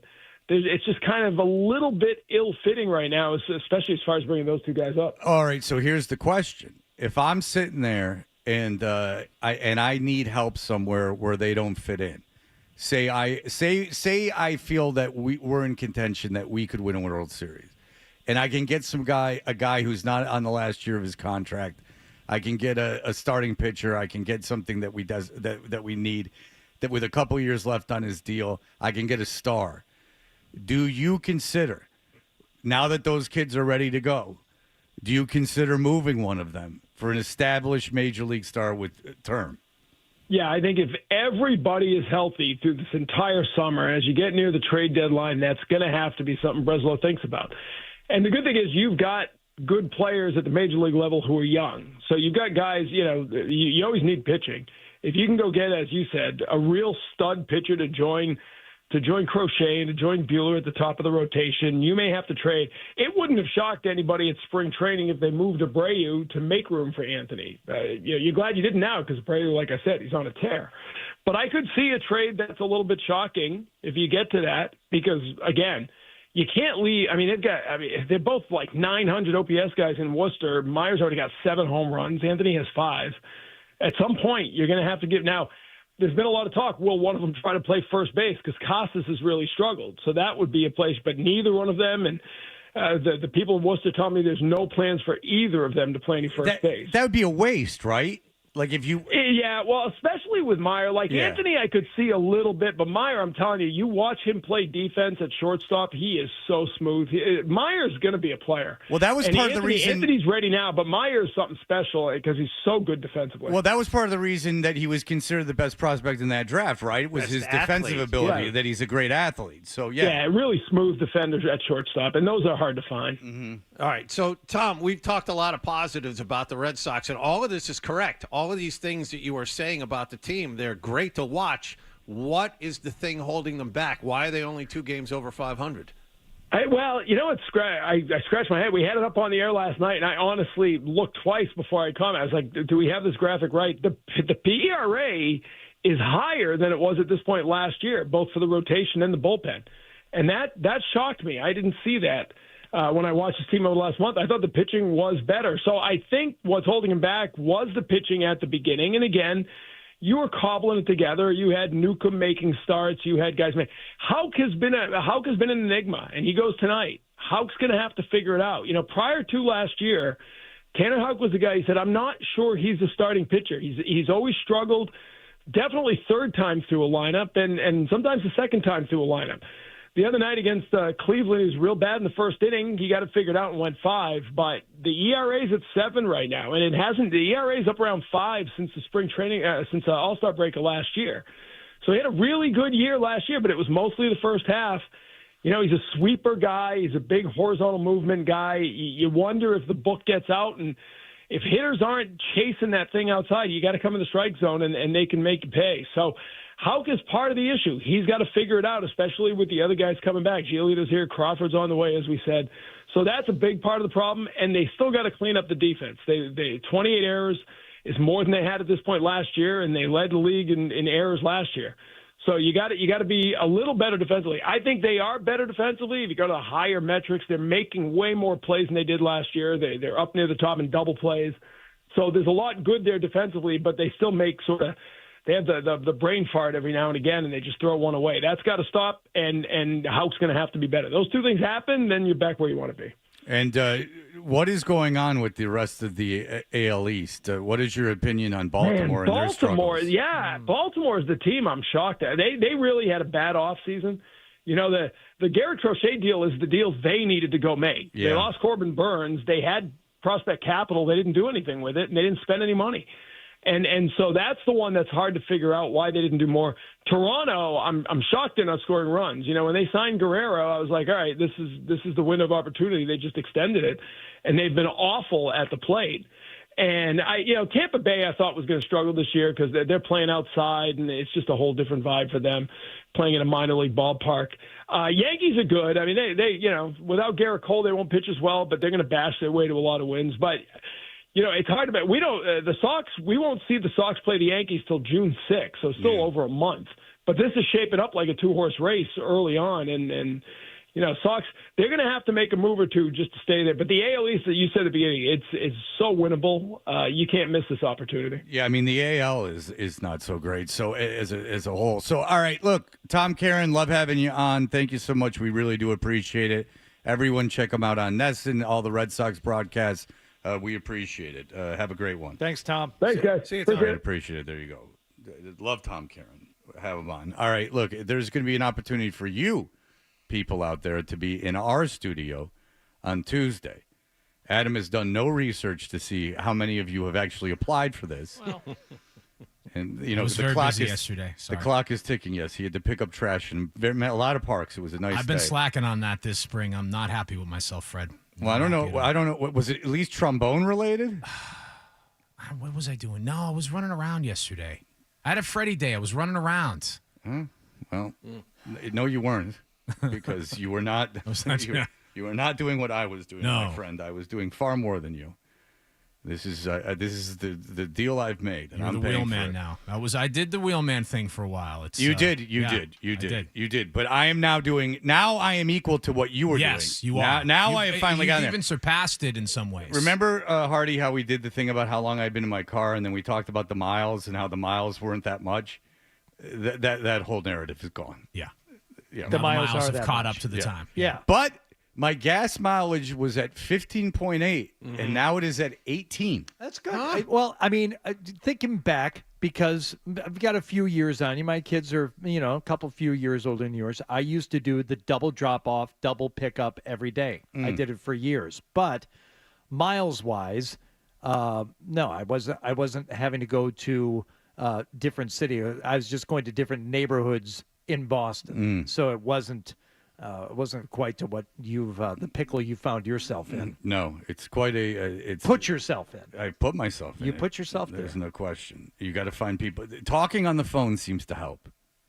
Oh my God! Kills the time. It kills miles, doesn't it? It does, because it engages your brain, and you're not Yes. just sitting there getting pissed off. Yep. All right, we'll be back in just a moment with your chance to get in studio. Look at that, ABC. Good Morning America. Yeah. Bill Belichick fires back after viral interview. No. It couldn't be worse. Oh, it's so The great. big boys are involved now. Family and former Patriots commenting on the Instagram posts is pretty good too. Oh, really? Yeah, I found a couple of things. I got sent one, and then I found another one myself. Oh, well, my goodness. All right. Well, we'll start talking about that as well. All right. We'll be back in just a moment. Essential Sports Hub headline presented by Celsius Energy Drinks. Celtics found out yesterday when they will host games 1 and 2, as well as the rest of the schedule for their second round playoff series. Games 1 and 2 of the next round will be Monday and Wednesday night at TD Garden. They'll play either the Knicks or Detroit. Knicks lead that series 3-2. They visit the Pistons for Game 6 tonight. Red Sox had a 6-0 lead in the 6th inning last night and lost 7-6 in 10 innings in Toronto. This 3-game series will wrap up at Rogers Center this evening, and a Pittsburgh Pirates fan is in critical condition at a local hospital this morning. He fell about 20 feet from the stands onto the warning track at PNC Park while watching a game between the Pirates and Chicago Cubs last night. Sports Hub headlines are brought to you by Harpoon. Bostonians have seen a lot of firsts, like Harpoon, the first brewing license in Massachusetts, and New England's original IPA, crisp and citrusy with the hoppy flavor that you love. Harpoon, first or forever, 21 and older. Please drink responsibly. I'm John Wallach at Boston's Home for Sports, 98.5 The Sports Hub. Your next update at 8 o'clock. More Toucher and Hub.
More music in the morning. Never had to knock on wood, but I never had it yet. Oh, you said you didn't want to hear more music in the morning. Okay. Here's more Toucher and Hardy on the Sports Hub. All right, I have good news and bad news. The good news is there's more Belichick stuff. All right, Hardy, you give me, this is a good one, a real good one. All right, so go. And it allows me to kind of give you some information I have, but go ahead. The Dudes on Dudes podcast, Julian Edelman, Rob Gronkowski talking about the situation, and Edelman saying that she's just doing the Bears role. Now, Bears Najarian, who was Bill's right-hand man for years, is now working for Bill O'Brien at Boston College, from what I understand. But Julian Edelman is saying she's just doing that, handling a lot of the football ops, the PR stuff, the social media, and Julian Edelman said she's just doing what any PR person would do, jumping in on an interview when a question goes out of bounds. Number one, we already heard from one PR person that we know this week who's been in the business for 25 years and has handled high-profile clients, and said not only does she not jump in, but number two, she's in national interviews, has only been on set once or twice in her 25 years of doing this. Otherwise, green room or control room, not anywhere near like the actual action, and with the ability, nor would she interrupt. You prep your client ahead of time, and then you let them go do their thing. Yeah, if that's the case, why would anyone listen to the Bro on Bro podcast if they're at the mercy of publicists? Right. I mean, I was so set to listen to the Bro on Bro podcast because I am into gay culture. So on this Instagram post from the Dudes on Dudes podcast, where he's saying she's just doing her job, it's getting blown out of proportion, Nikki Glazer said 100% this. She's acting as his publicist. Publicists do this during interviews. People are out for blood. Again, I mean, I could push back on that based on one. You interview Nikki Glazer. There's not a publicist there that's getting involved. No, because Nikki could handle herself and knows what to do. No, that's ridiculous. But go ahead. So, one of the first comments under Nikki's, who says publicists do this all the time, Jenny B, Jen Belichick, Steve Belichick's wife, comments, publicists act in a professional manner and don't storm off set delaying an interview. So Steve Belichick's wife now has publicly come out insulting Jordan, which can now lead me, I feel, in a good moral place to say I'm not surprised. I can just say from what I have heard, this is not shocking information. Rob Ninkovich. Hardy, you can back me up on this. From what I have heard, yeah, and what is I've read, yeah, not for public, this does not surprise you or I. No, yes, not at all. Thank you. Okay, go ahead. Rob Ninkovich choosing not to comment on this specifically, posting instead a meme of Steve Carell just slowly turning and walking out of the room as if I don't agree or think you're being wrong. No, Ninkovich worked for ESPN. There's not a publicist in there getting involved. It's absolutely ridiculous. Ninkovich doesn't agree, but then he does comment to Gronk. He said, Botox looks good, by the way. Smooth. I love Ninkovich. I love Nick, yeah, I love Ninkovich. It's hard to look at him, but he's very good at what he does. Let's just put it this way. There are people in Belichick's family that are not fans of Jennifer. And so if family specifically related Jordan to by marriage, and then in his orbit who are coming out saying, no. And this is something, when I say that people in Bill's orbit are not overly, I think, against what I'm saying, I don't think I'm speaking out of school. All right, here we go. Here's the bad news. We have one entry for this contest. Not surprising, A, because it requires women. And as I've lamented many times, I don't know how many women listeners we have. We are number one with people. In fact, our ratings are as good, certainly, as they ever have been, even at the very peak. I mean, we are outperforming everyone. In some ways, they're slightly better. Yes. Right, so, yes, maybe the highest ratings in the history of my time in Boston. Thanks to you guys, because you are the difference. And so I'm not saying we don't have high ratings. We have very, very high ratings. But what I am saying is I question how many women, because we need women to come into the studio. Now, you're not going to be judged on your appearance or anything. You just have to have had a vagina to give birth. That's why you're in here. Now, there has to be one woman. The other person can be a man. But it's Mother's Day coming up. And on Tuesday, we're looking for 5 couples. That doesn't seem to be absolutely necessary. Wait, hold on a second. I should have been more aware of the timeline. We're doing this contest on Tuesday? Yeah, Tuesday. Oh, God, we need more people. Yeah. On this one. Well done. That's why right. I'm saying we have one person who signed up for this. Look, we're looking for basically moms for Mother's Day. You get Steven Singer jewelry. Everyone who comes in gets it. And then there will be a grand prize of a bunch of jewelry, right? I hate Steven Singer. It's a promotion for Steven Singer's jewelry. So we have all this stuff. We want to do something fun. We're looking for kids and parents and their mothers for Mother's Day. Adult children that are there's like a big age discrepancy. Like you have one kid maybe that is 18 and one kid that's 40. You have you had a kid like at 17 and now you have like a 30-year-old and you're 47. Maybe you have a kid who's 19 but you're 70. Like something of that nature. Like things maybe unconventional children, ages and gaps in children. But it is Mother's Day, and there is a loving relationship there. That's what we're looking for. So please, you got a really good chance of getting into this thing. Go to 985thesportshub.com, fill out the entry form. And a lot of you have been emailing, not a lot, but some of you have been emailing me. And all I can do is tell you that I'm not the one booking this. So please go to 985thesportshub.com. Now, Steven Singer won't be here, so it won't be a huge disaster if this doesn't go off. No. But it would be better if it did. Yes. So, like, if you're looking to get a prize, there's 4 slots available.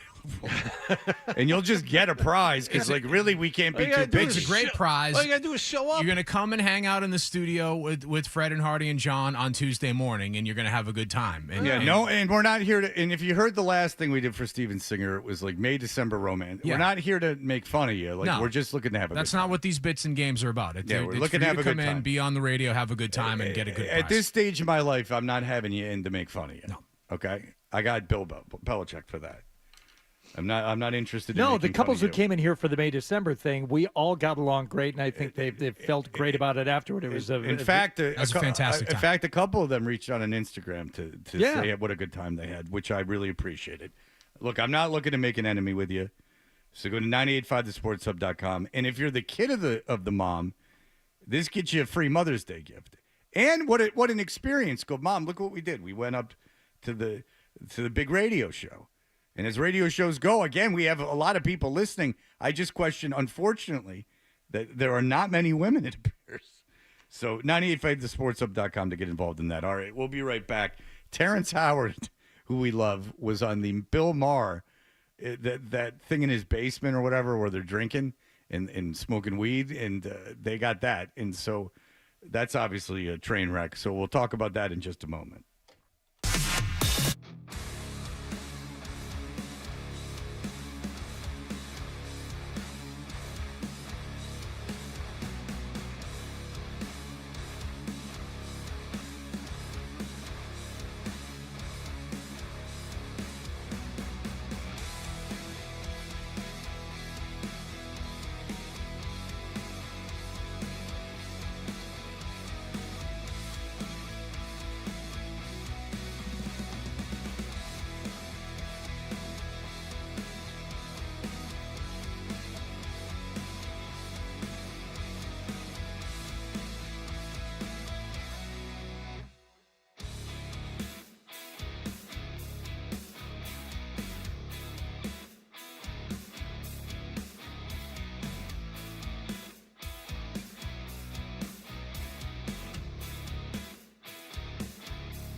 by Celsius Energy Drinks. We will start with the Celtics, who eliminated the Orlando Magic from the first round of the playoffs 2 nights ago and are currently waiting on an opponent for round 2. The NBA announced their schedule for the next series yesterday. It begins with games at TD Garden both Monday and Wednesday night. The Knicks lead Detroit 3-2 in that series, with Game 6 coming up tonight. A Knicks win sends them to Boston on Monday. Last night, the Lakers were eliminated by Minnesota in 5 games, 103-96. Timberwolves win, and now they face the winner of Houston and Golden State. And the Rockets won last night, 131-116 to force a Game 6. Turning to baseball in Toronto last night, things look good early for the Red Sox. Runner goes. Swing and a drive. Narvaez parks this one. She's gone. He hit it a ton. The Red Sox with his second blast of the ball game. They lead it 6-0. His third home run. That is Dave O'Brien on Nesson. The Red Sox led 6-0 in the 6th inning, and then they had to play the rest of the game, and they lost 7-6 in 10 innings. 2 teams will play again at Rogers Center coming up tonight. The NFL has fined the Atlanta Falcons $250,000 and defensive coordinator Jeff Ulbrich $100,000 after his son prank called Shador Sanders during the draft. Sports Hub headlines are brought to you by Dr. Matthew Lopresti and Leonard Hair Transplant Associates, the hair doctor of Hardy, Brian Scalabrine, and Dave Portnoy. Call 1-800-GET-HAIR for your free consultation. I'm John Wallach on Boston's Home for Sports, 98.5 The Sports Hub. Your next update at 8:30. Start your day. Ooh, that's a good one. Work through your day. What's that thing we do at the end of the show? And end your day. I'm not giving you an opinion. I don't know. Right here, 98.5 The Sports Hub. Half toucher. Dressed like a gorilla. Half Hardy. A big, beautiful ball of flame. And a whole lot of Boston sports. And I have had many offers to become an insider. Sports Hub. Hail Atlantis. We will use this technology and become the new Atlanteans, the future.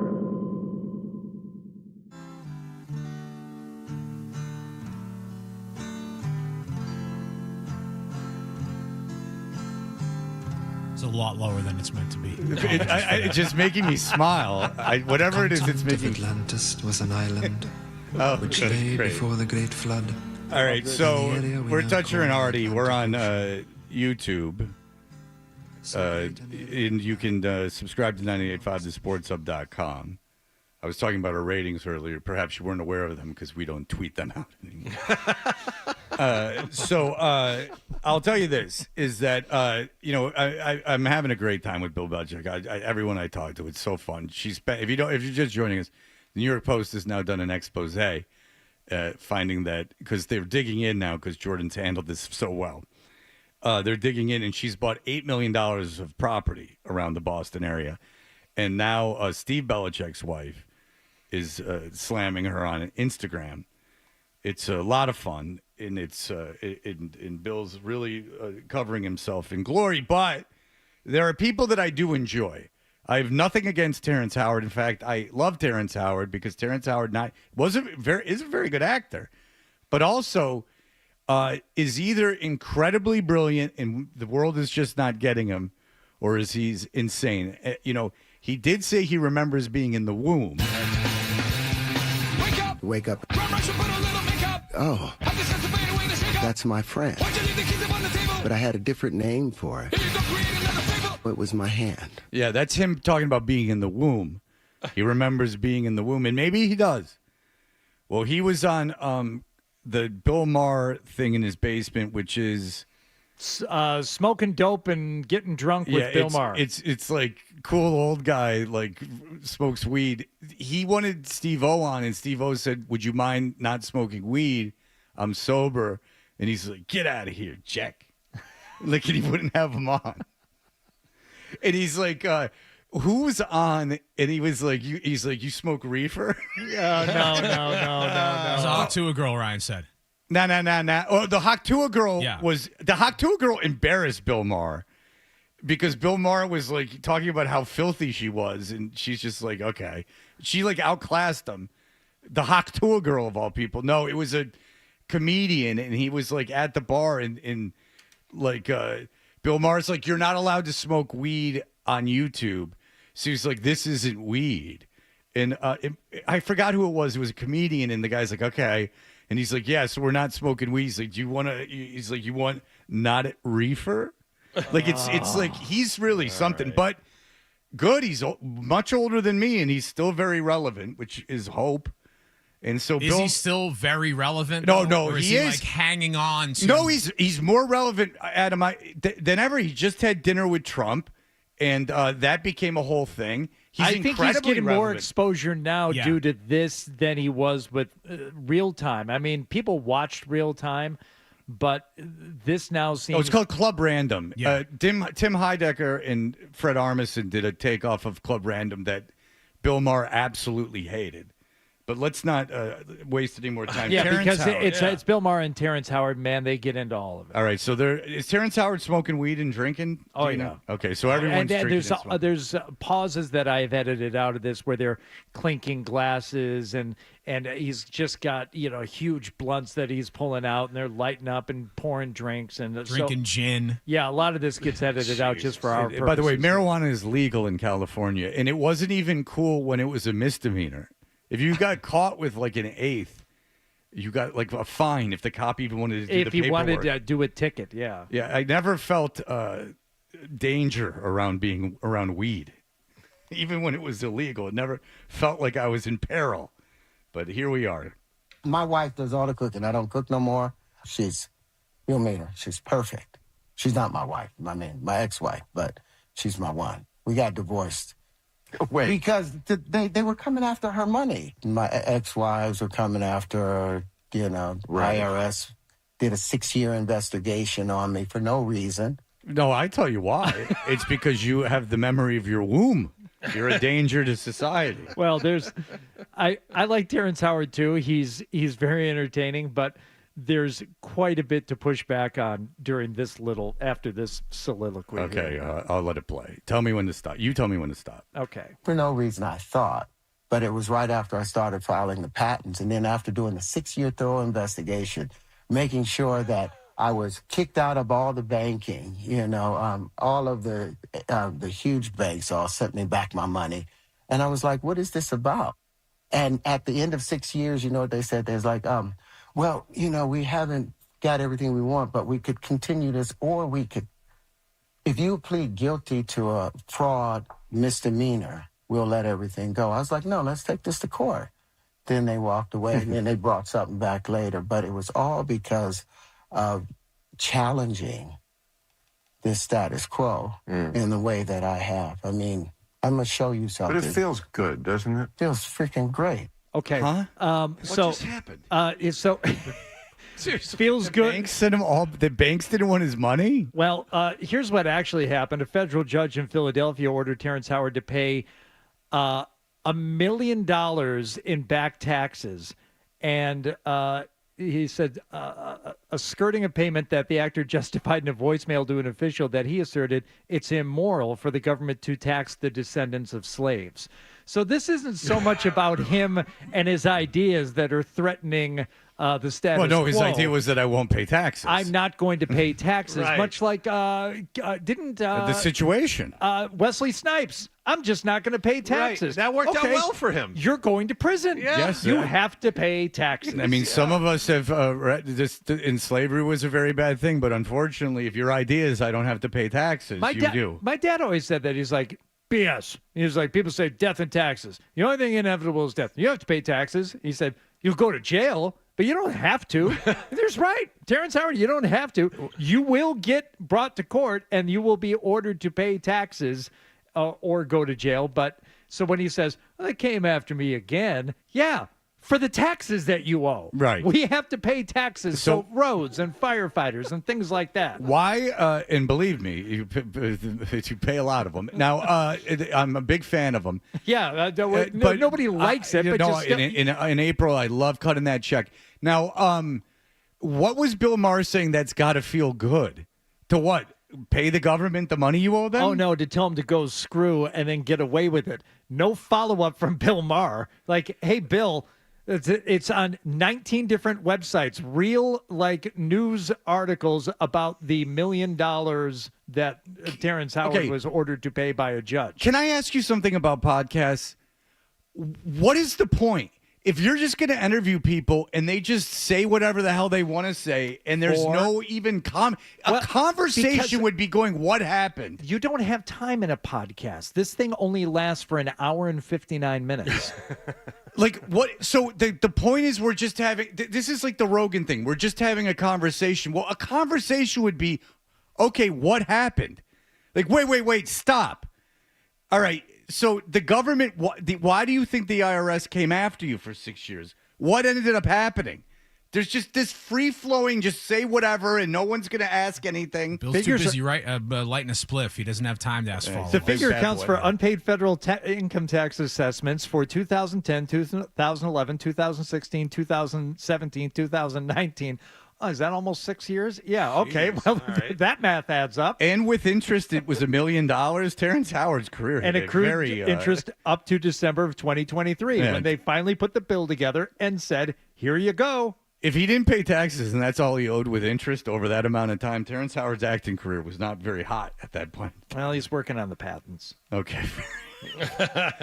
Because if you just owed $1 million after that many years and they charge you 50% interest. Curved dots that make it up. Right. All right. So here is Terrence Howard and Bill Maher. They're hanging out. They're smoking and drinking. They can't get enough. And here's what they have to say. Like people think numbers. I used to think that. I got to admit, there was 20 years of my younger life when I was I paid a lot of attention to numbers, dates, and saw some meaning in that. I'm not Still so. Maybe I got off the train too early. No, you didn't get off the train because you're still drawn to it. You still see 11:11 on the clock, and you stop for a moment. You still see 12:34, and you're like, hey. Like Adam 12. I'm a number. Now, why are we looking at 12? Does he even ask why are we looking at 12:34? No, he's far too big.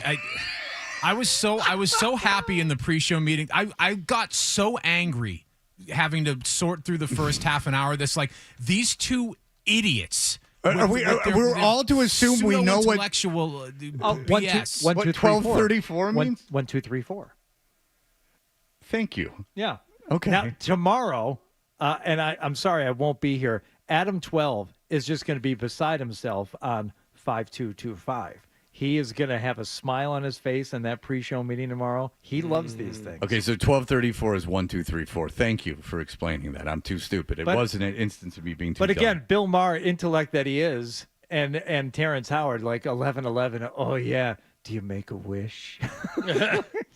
Shut up. Throwing a penny in the mall. Fountain. Shut up. Hardy was mad too, and that made me happy God, that I was you got mad. All right, let's get to the audio. You still see 12:34, and you're like, hey. It something about it grabs you. Even when I see 9, anytime I see 9. Yeah, you know what? I once had a cut on my head and they shaved it and there was a 666. Is that significant? Yeah, because it's not the devil's number. Oh, what is it?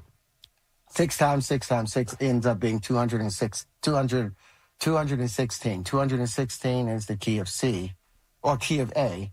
432, you double that. Wait. 216 is the what? Is the key of A. What does that mean, the key of A? The key of A, the tone of A. What is the tone of A? Tones have number? Yes, at the frequency of it, 432. It's. Oh, I see. 432 hertz. Do you? No, Do you don't. see, Bill? No, you don't see that at all. Oh, I see.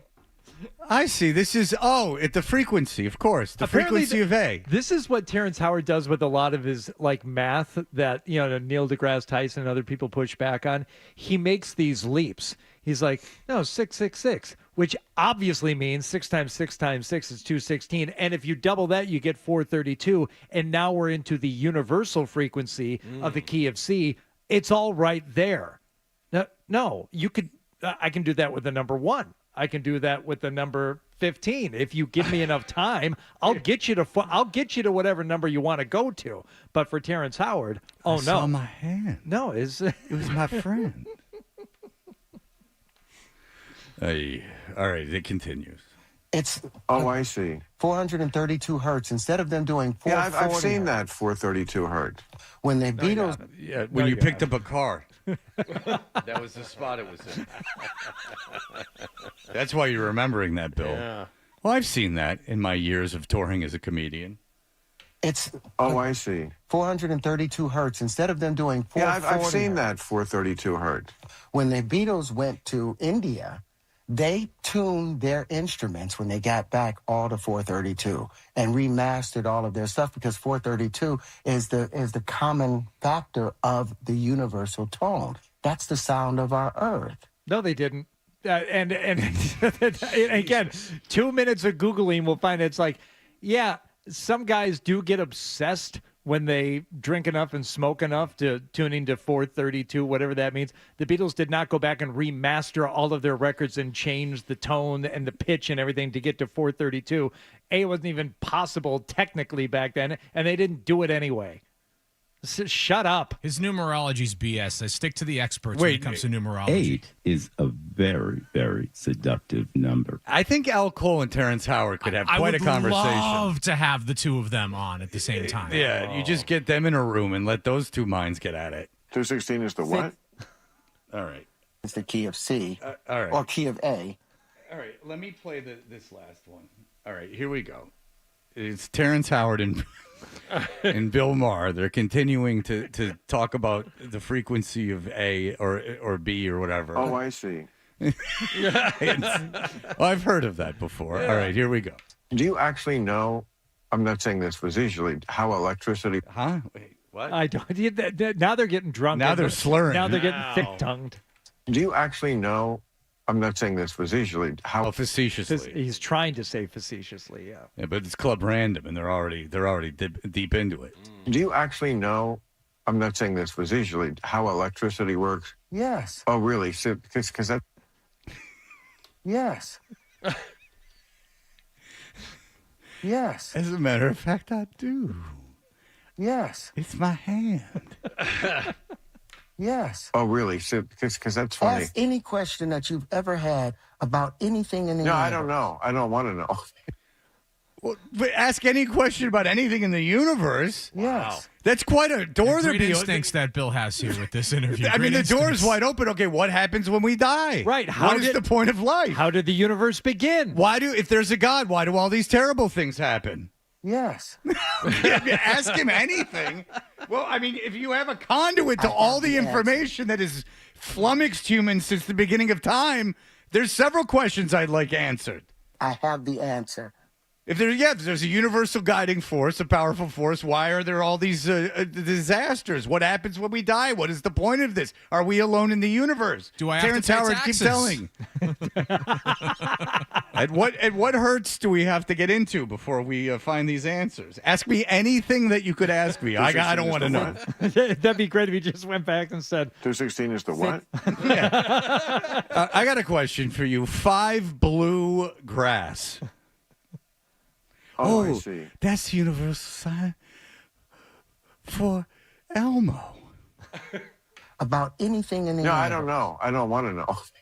I mean, literally, I'm just saying I ask don't any know. question that you've ever wanted to know about the fundamentals of how the universe Wow. behaves, and I have the answer because we have the fractal. So, I mean, you can do it right now. They have the fractal. They have the fractal. The fractal. Yeah, he has the fractal. Everyone's trying to all steal over it. Yeah. That's why the government came after him. They're after this fractal. But if you feed them after dark, they multiply and turn into fracti. I pictured him looking at like the screen, like the computer screensaver. That's like the fractal, and I'm just being like, "Whoa." Yes. No, I have several fractals. Hey. They're very cute, but if you feed them at night, they turn into gremlins. Hey. Hey, have you ever been down to Fraggle Rock? Yes.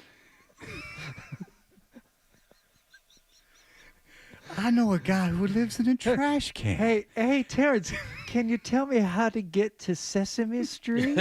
Yes. There's a guy with a very foul attitude that lives in a trash can. Yes. And a fella that loves cookies. I have the answer because we have the fractal. So, I mean, you can do it right now. Any question you would want. Any question about anything with it.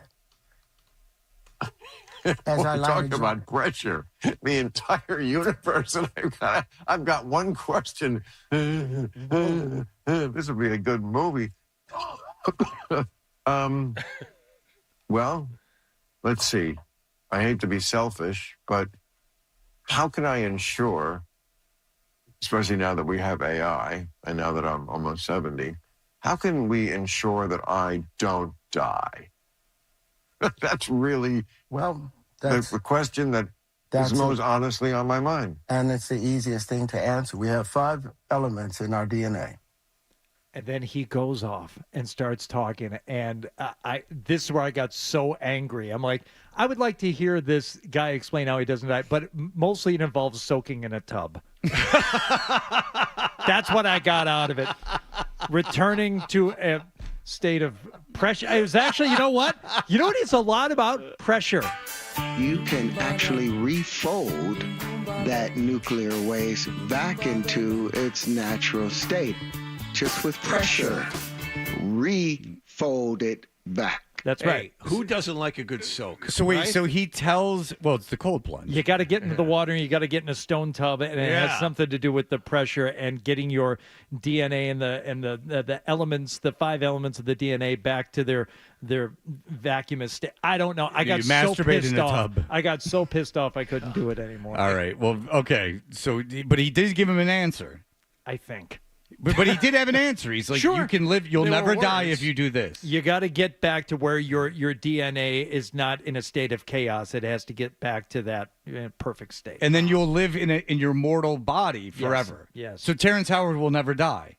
Yes. Okay. Good. That's the guy we need. That's the guy that's going to lead us into the next century. That's podcasting, ladies and gentlemen. It's something else. All right. We'll be back in just a moment. It's just perfect. Hail Atlantis. We will use this technology and become the new Atlanteans. The future. You're listening to Toucher and Hardy on the Sports.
best way to listen to Toucher and Hardy? Well, you're going to have to spend $40. Cough it up, and let's get back to Toucher and Hardy on the Sports Hub.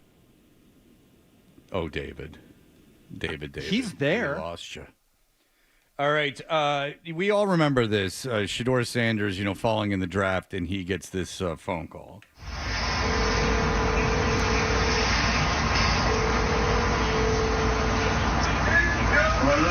Hey, is this Shedeur?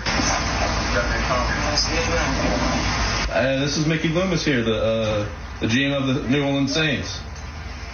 How you doing? What's up, homie? This is Mickey Loomis here, GM of the Saints. How you doing? Good. How are you, man? Good. Been waiting on you. Yeah, we have. It's been a long wait, man. We're gonna take you with our next pick right here, man. This thing doesn't be legendary. But you're gonna have to wait a little bit longer, man. Sorry about that. Oh my God! He's body! And this is why the internet sucks, because not because they pranked Shedeur Sanders and it was a dick thing to do, which it was, is because it wasn't funny at all. And also, he bought it. What? Because you called him on the special phone that he was given by the NFL that's only supposed to be used by draft people? Why wouldn't he buy it? By the way, some publication reached out to Brennan from the Jerky Boys and asked if he would have done it, and he said he would not have. Oh. They had to reach out. The Jerky Boys, who I absolutely love, but they reached out to Brennan and they said, "Hey, would you have done this?" Because they're the prank call guys. But this is what's wrong with the internet, is that okay? First of all, Ulbrich, we'll get to him, but he's the defensive coordinator of the Falcons. He was the interim head coach of the Jets. I think he's like a good guy. His kid is the one that got the number, and his dumb kid is in the video that they're making the prank call. But here's the problem with the internet. Okay, so you have the number to call Shedeur Sanders. All this is going down. He's the biggest story in sports. You're going to call him and prank him. You can't think of anything funny to do? Like, it's nothing funny? Why didn't you say, like, hey, anything? Would you consider changing your last name? We don't want you associated with your dad. Right, or like, I wish you would wear more jewelry. What is your plan? Do you have a plan of how much? Could you weigh your jewelry right now? How much of it is on? You could have thought of anything. It's like Dwight Howard. Remember that Dwight Howard prank phone call? Oh yeah, where he called room service and just ordered a bunch of As food. Tim Duncan, remember that? Yeah, it's like you laughing hysterically to himself. You have this opportunity, and this is your goal. Obviously, is to go viral with this thing, is to get like a lot of attention, and so he answers the phone. The world is in your hands, and you don't even make a convincing case that he's going to get taken. The punchline is, but you're going to have to wait a while, and then they all giggle. Like it's the funniest thing that's ever happened. Horrible prank call. So anyway, now Jeff Ulbrich, because he's got a stupid kid. I heard Reddick Reddick was being fine, but Louis Reddick on a show, and he was saying that, this is like a terrible thing, and the NFL is going to have to crack down on how they do things and this and that, and it's Ulbrich's, Ulbrich is responsible because he left his iPad out. Oh, get out of here with this nonsense. Stop it. Ulbrich didn't do anything wrong. Get out of here. First of all, the league fined the Falcons $250,000. Who cares? But they fined Ulbrich $100,000. For what? Like, he's got oh, boy, would I be pissed at my kid. I'd be pissed at him for a million reasons. Here's what I'd say to him. I'd say, hey, dumbass, like, get off my crap. And B, you filmed yourself, stupid. You're in it, dummy. Like, you filmed yourself. Why did you put yourself in the video? And C, this is the concept that you couldn't even made it funny? Because, like, if he made it super funny, like, I would be like, all right, look. It was funny. This is good, but don't do this. Right. Like, don't do that again, you screwed me. You good. Screwed me, but I swear to God, this is how I'd handle it. I go, look, it was funny. Okay? Like, what you did was funny. I'll hand that to you. You had the germ of a funny idea. Right, exactly. Like I'd be really mad, and I might even pull him out of school. But I would for a while. I would do something. Very proud of you. That's very nice. Yeah, exactly. Yeah. But I would be, if it was funny, I would be less mad. I really would be, because everything, if it's funny, then if you made me laugh, you got to where you had to go. But you did nothing. You did nothing with the information. So now Ulbricht's got to stand up in front of the media because his dumb 21-year-old kid, who didn't even appear to be intoxicated, quite frankly, which also would have been a bit of an excuse. He says, my actions of not protecting the confidential data are inexcusable. My son's actions were absolutely inexcusable, and for that we were both deeply sorry. So he's got to now stand up and speak for his 21-year-old son. At a certain point, it's not your fault. Like, at a certain point, like, what your kids do isn't your fault. Like, if you have a high schooler that's been, writing with blood on the walls and you have a bunch of, like, guns laying around and they go, like, lay waste, yeah, you're responsible. But, like, when your 21-year-old kid makes a prank phone call, I don't know how much of that is Ulbricht's fault, Like, he should have protected the data. Well, why? The kid shouldn't have taken it. Like, someone breaks into your house and they steal a watch. Well, did you have it in a safe? No. Oh, then it's your fault. I mean, you didn't protect it enough. Like, these numbers are these incredible things that have to be protected with their lives. By the way, someone pranked Abdul Carter, too. Apparently, this is happening all the time. Upwards of 10 guys were pranked, including a couple that weren't drafted at all. And I get why, which is really cruel, but I get why the Shedeur Sanders thing is like a cheap thing and a cheap shot. But it's inexcusable how unfunny it was. And that his kid allowed it. Like, I gave the number. I want the credit, so I'm going to sit in the video. I'm going to sit there and so there's no deniability at all. Right. Like, you have to claim this is important to you to claim such an act. Otherwise, it didn't exist in your universe or anybody else's. Oh, yeah? Well, you weren't there. So all you did was steal the phone number from your dad and call the guy. Correct. Yes. That's all you did. Correct. Congratulations. Yep. You did nothing. That is the prank in its most fully realized form and execution. That was it. That's all they did. Like, we'll draft you, but we insist that you have the same haircut that your father did when he was drafted. Perfect. We'd like you to do a wrap. Here, I'm going to send you. I'm going to send you a picture of AC Green, and I want you to mimic that hairdo. Or hey, this is Soul Glow. we were a big. Your father was a big endorser of ours. Would you care? We're a relaxer company. Would you care to be involved? Like anything. Just like, hey, we're the Saints. Okay. Yeah, we're going to take you. Okay, great. Later. That's what would piss me off. Make it a joke. All right, look. Felger did his off-air show yesterday. Hello? Ooh. And a lot of swearing, I'm assuming. Someone sent him a note that Felger addressed. Oh. That, right? Or was it a phone call? No, this was on the air. This was on the air. So someone on the air emailed Felger, and Felger, to his credit, read it, about their bit of throwing the football at the draft board, which is sponsored and everything. We can't get anything sponsored, but Felger got that sponsored. So, look, it's a big bit. It's a heritage bit. Everyone loves it. But someone actually broke down the percentile chances of why it's a stupid exercise. Somebody went all Terrence Howard on him and did the math. Yes. And Felger read it, and it's pretty funny. So we will have that for you coming up in just a moment. Essential Sports Hub headline presented by Celsius Energy Drinks. Celtics are through to round 2 of the NBA playoffs, and yesterday they found out the schedule for that best-of-7 game series. Games 1 and 2 will be Monday and Wednesday night at TD Garden against a playoff opponent to be determined. It'll either be the Knicks or Detroit. New York leads the Pistons 3-2. Detroit will host Game 6 of that best-of-7 tonight.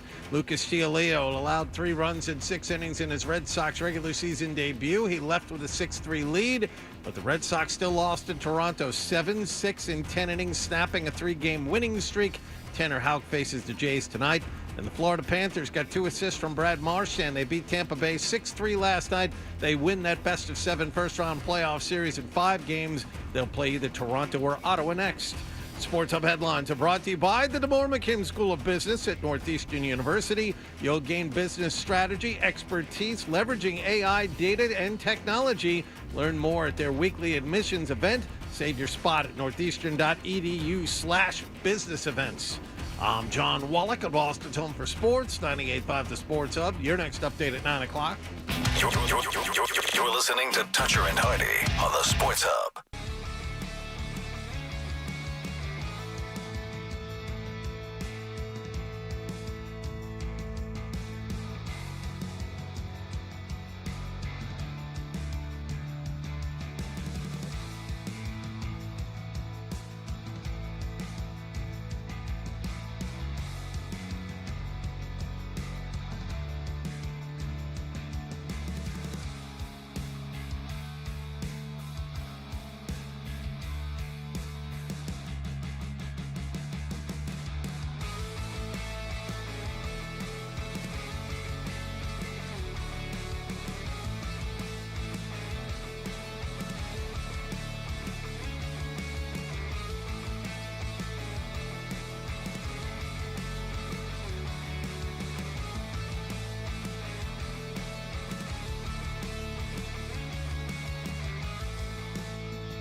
good meat down there. We got a 99 restaurant gift card. Everyone loves the 99, and we'll have that for you at the end of this segment. The Felger Big Board has been a part of their show for years and years and years, and it's something. It's great when something hits and it becomes like an annual thing. It's sponsored. It's a great bit. No one's challenging that. People love it. It's also funny that they have trouble throwing because I don't know how. This I don't understand, and I'm not. Someone accused me on Instagram of being of the manosphere, which is, I guess, a new keyword. I don't know if that's a Republican or a Democratic thing, but it's the manosphere. Okay, I don't know what it is. It's like when I was called. There was some term that was being thrown around by real conservative people, moonbat. And I couldn't figure out what that meant. This is a manosphere. Okay. There's a collection of websites, blogs, and online forums promoting masculinity, misogyny, and opposition to feminism. That's absolutely. Well, they've hit the nail on the head. I am nothing if not masculine. So I guess this is a good entree into this. I don't understand how someone can throw. I was talking to this about with my daughter. My daughter only plays basketball. And we were in the pool in Atlantis, and she was throwing the football, and she was throwing tight spirals. And then I started talking to her. I go, how do people not know how to throw, properly throw? Now I see this having the yips and going and doing a first pitch and having it sail on you, I understand the Baba Booey and 50 Cent thing. I don't understand though, not knowing. Not grabbing a ball of some sort and being able to throw it in a natural motion, how you got through life not doing that. My daughter, I don't recall. My daughter played softball, but I don't recall really sitting with her and teaching her how to throw. It just happened, So they have problems throwing, I'm told, which is I find that's worth the bit as it is. But I've always questioned off air. Why it's such a big deal if they hit on someone that the Patriots get, because they're using a draft guide. Well, not to bury the lead, but they took Felger, to his credit, read an email yesterday of someone who had the same. But here's the difference between me and other people. I'll have an idea and then just not even research it. Some people have an idea and they go, I want to prove it. Right. I just sit here and just babble off the top of my head. There's some people doing research, and this is what this gentleman did. All right, here is Felger reading an email yesterday about the big board that they do on their show that sounds like fun. Subject line, big board stats and its odds of success. Derek writes in, hey, Felger, love the show, but I just can't handle the victory laps about the big board anymore. I finally sat down and ran the numbers. The NFL Draft Scouting Report lists 322 draft prospects, and 257 were picked. As far as I can tell, you threw markers and picked out 39 guys. So you picked about 11.4% of the field. The Patriots made 11 picks this year. The odds that all 11 of those would miss the 38 guys you chose is 25.7%. In other words, you had a 74.3% chance of hitting at least one of them this draft. This is why I'll never be successful. Because I had said to you guys at some point that wait a second, they're not throwing it at a phone book, they're throwing it at a draft guide. Yeah. You know what I'm saying? They're not throwing it at a board that has all 2,000 players who played college football in 2024. Right. No, it's a draft guide of guys that are going to get drafted. Guys who are going to get drafted. The herd has been thinned a little bit before it arrived. Right. So that's always been a question, and I'm glad I've raised it off air with you guys. But this is why I'll never be successful. Is because there's people that will go and figure it out. I'm just satisfied thinking I'm right. But this guy comes out and proves it. Now you got two. Okay, fine. The chances of... So, I'm sorry, because I interrupted. He got two... I guess they got two of the picks that the Patriots got right. Yes. Now you got two. Okay, fine. The chances of you hitting two were about 24.6%. The other claim to fame is the history of the board's success. As far as I can tell, you've hit at least one for 5 years in a row. Not bad. If we use the same success rate, the chances of getting at least 5 years in a row is about 22.6%. But of the 14 years you've done this, You've also missed on 3 of the years, or about 21.4% of the time, right around where we'd expect. The entire point of the big board is that no one knows anything, and random luck has just as much of a shot as in-depth draft analysis. But let's not go pretending that this thing is doing anything more than that, Derek and Woburn. We've hit multiples now, I think, in 4 or 5 of the years. I think we have 19 selections in 14 years. So in 5 of the years, we've hit double. So do the math on that, nerd. He did. He did the math. Specifically, you just read it. Yeah, you did the math. Again, you're throwing at a draft guide. Why are you defending this? Oh, he went a different way than I thought he would. And I didn't even care about it. I liked it. And look, it's a good bit. I like listening to it's the a good bit. I People listen love to it. it. However, when Wallach pointed out to me today that the flat brim FootJoy hat that I brought and gave to you specifically, Freddie T, is now speckled with red marker from them throwing markers around the studio. The wall that I stare at every day is just covered in marker paint or whatever else they throw around here. Anyone else other than Zolak, who can get crab meat on the microphone and not get in trouble, anyone else would be called out on the carpet for making the mess that they make, and they ruined the hat that I gave you. That is interesting, is that part of the charm of our YouTube show is the Dan Patrick-esque. One thing actually from the Dan Patrick set, the popsicles, that the sign that he had up, that's part of the charm. There's the Joe Milton jersey that the Patriots gave me, and with Callahan, and there's the FootJoy hat, and now the FootJoy hat, they've in their just their need to Tyler Milliken Cousins chain.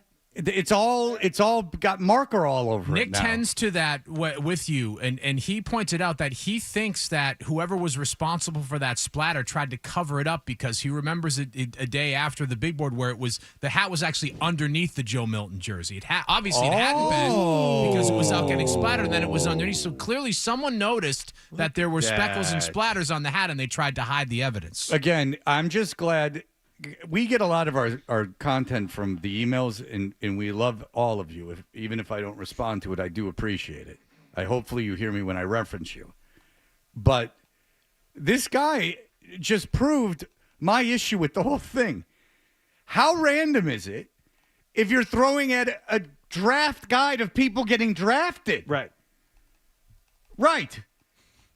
Like if you had a census of the state of Illinois and you had Andy Warhol urinate on it so it was worth something, and he hit someone that got drafted, then I'd be impressed. Yeah. Yes. There's not one female on any of that. It's sexist. There's not one female even available. So if you draft 3 offensive linemen and you have an offensive lineman page up full of offensive linemen and you hit one, big deal. And it's the easiest thing to answer. And then Felger goes and goes. So in 5 of the years, we've hit double. So do the math on that, nerd. And I have doubles of all the muscle cars. Triples of the Triples Chargers. of some, yeah. Triples of the Charger. All right, well, there you go. Felger took that in a different direction. I thought he'd eat it, but he didn't. He fought back. I thought he'd eat it. A little disappointed in him. Caller number 10 into the contest line, 617-931-0985. Will score a $100 gift card to the 99 restaurant this Friday through Sunday only. Buy a $25 gift card and 2 $5 bonus cards if you buy 50. Wait, buy a $25 gift card and you get 2 $5 bonus cards. I would imagine. What is it? If you buy a $50 gift card, you'll get 4 $5 bonus cards. Okay, that's what it says. Wait. That's the perfect gift for mom. She'll love that. And you can spread it around. You can give it to other people, too. All right, here's the deal. I especially have been very tough on Bill Belichick. And now it's time for another voice outside of this room to be. And John has found one. He writes for Mass Live. He's very critical of Bill Belichick. Also, John Mulaney made fun of Bill Belichick last night on his John Mulaney live show. So everyone's having a lot of fun with it. We'll be back in just a moment. Toucher and Hardy.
Last night, the Lakers were eliminated by Minnesota in 5 games. Carroll 103-96 Timberwolves win in L.A. Minnesota will now face the winner of Houston and Golden State. The Rockets won last night 131-116 to force a Game 6. The Milwaukee Bucks will reportedly meet with Giannis Antetokounmpo soon to discuss the future of that franchise. Red Sox had a 6-0 lead in the 6th inning last night, and they found a way to lose 7-6 in 10 innings in Toronto. Alejandro Kirk drove in the game-winning run, and that ruined a nice outing for Lucas Giolito in his Red Sox debut for Alex Cora. Good fastball, good changeup, moving the ball around. He did an outstanding job. Obviously, he's upset, with the way it ended, but I think, like I said before, if we get this version of Lucas, we're going to be in good shape. Giolito allowed 3 runs in 6 innings in his first start. The 2 teams will wrap up this 3-game series tonight, and a Pittsburgh Pirates fan is in critical condition at a local hospital after falling about 20 feet from the stands onto the warning track at PNC Park. This happened while a game against the Chicago Cubs was going on last night. Sports Hub headlines are brought to you by John Sewer and Drain Cleaning. 24-hour on-call service for your clogged drain emergencies. Go to johnsewer.com. I'm John Wallach on Boston's Home for Sports. 98.5 The Sports Hub. Your next update at 9:30. Listen to it, laugh at it, get mad at it, agree with it, argue about it. It is Boston Sports. Boston Sports. And it is all we do. 98.5 The Sports Hub. Fred describes himself in 7 words. A guy in tights and a cape. And Hardy with blunt honesty. I am not known as Mr. Fun. Toucher and Hardy continues on the Sports Hub. Talk about his book. I mean, he's just not going on here to talk about this girlfriend of his, and that's number 2. And listen, I'll be careful here because I don't want to come across, but I've said this 1,000 times. I'm going to say it again.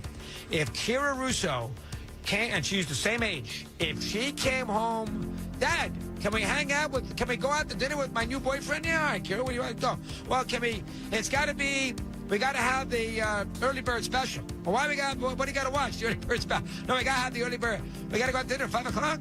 Really? If it means that much to you, Kira, we'll go out to dinner, we'll have a Manhattan, and we'll go out to dinner at 5 o'clock if it means that much to you. And then she comes home, she gets out of the door, and the boyfriend is 10 years older than me. I'd say, honey, what are you doing here? That is Mad Dog, everyone. And Toucher and Hardy, you can subscribe to 98.5 The Sports Hub to watch us and everyone else on YouTube. Now, here's the deal. I've gotten a few apology letters, but not enough, from people who attacked me at first for making fun of Bill Belichick's relationship with Jordan Hudson. Now, I did see it spiraling completely out of control, but I could not foresee this. This is far greater and more wonderful. We had a response from Steve Belichick's wife. Hardy, if you would, please, if you could read that very quickly. Yeah, it looks like some of these comments are being edited and taken down now, but not this one. The comment on the Julian Edelman, Rob Gronkowski podcast where they were discussing the PR gaffe that Jordan made during the Bill Belichick interview on CBS. Nikki Glazer had said, she's acting as his publicist. Publicists do this during interviews. People are out for blood. Jen Belichick said, publicists act in a professional manner and don't storm off a set delaying an interview. Yeah. So that's what Steve Belichick's wife had to say about it. Which I'll just say this. It does not surprise me that she put it publicly, but that does not surprise me. No. John Mulaney, who we certainly Hardy and I will agree, I'm not out of bounds by saying is a comedic genius, has a show called Everybody's Live with John Mulaney. John Mulaney, who I've performed on stage with. Oh, that's right. The Too Much Tuna. Yes. Just as I've been on the CBS morning show. Everybody's Live with John Mulaney. They made fun of this last night. This is Richard Kind, who's his announcer.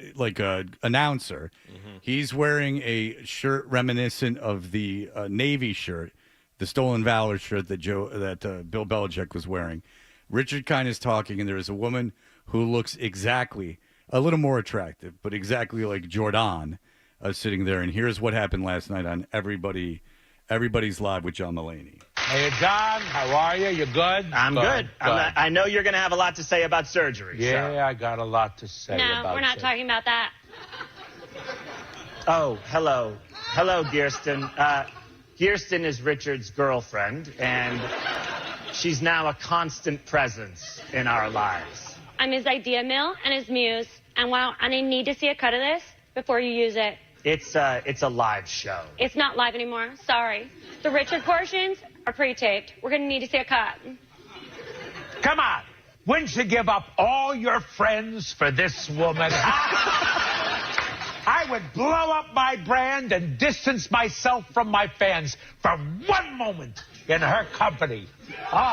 To watch her scroll, to wake up and hear her on the phone in the bathroom.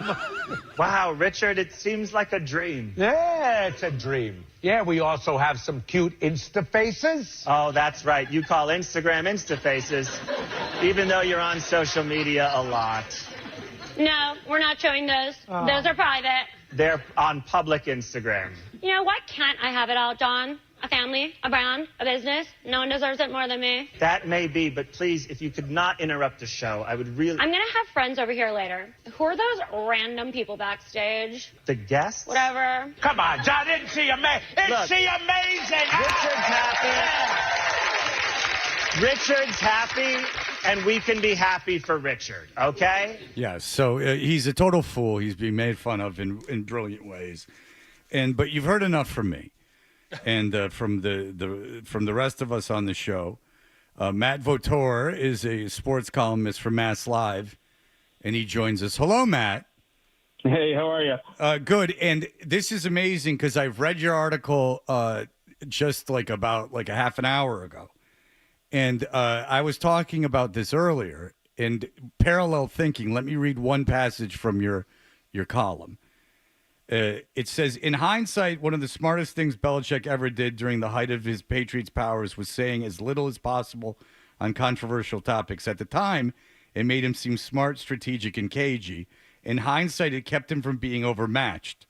The more the real Belichick gets exposed to the light, the more he looks whiny, petty, and more than a little sad. And I am parallel thinking, my friend. I think the same thing. Well, he was a great football coach. This whole hemming and hawing act that he did was not a brilliant 4D chess situation. He's stupid. All right, so let's go.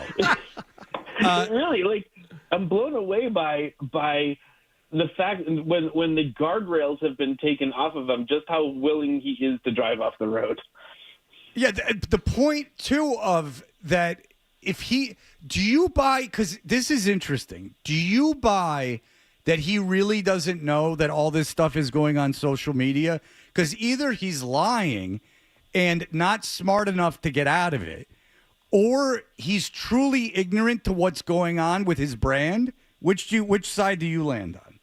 I think he has to know and just doesn't understand how it's being perceived. There was something last year.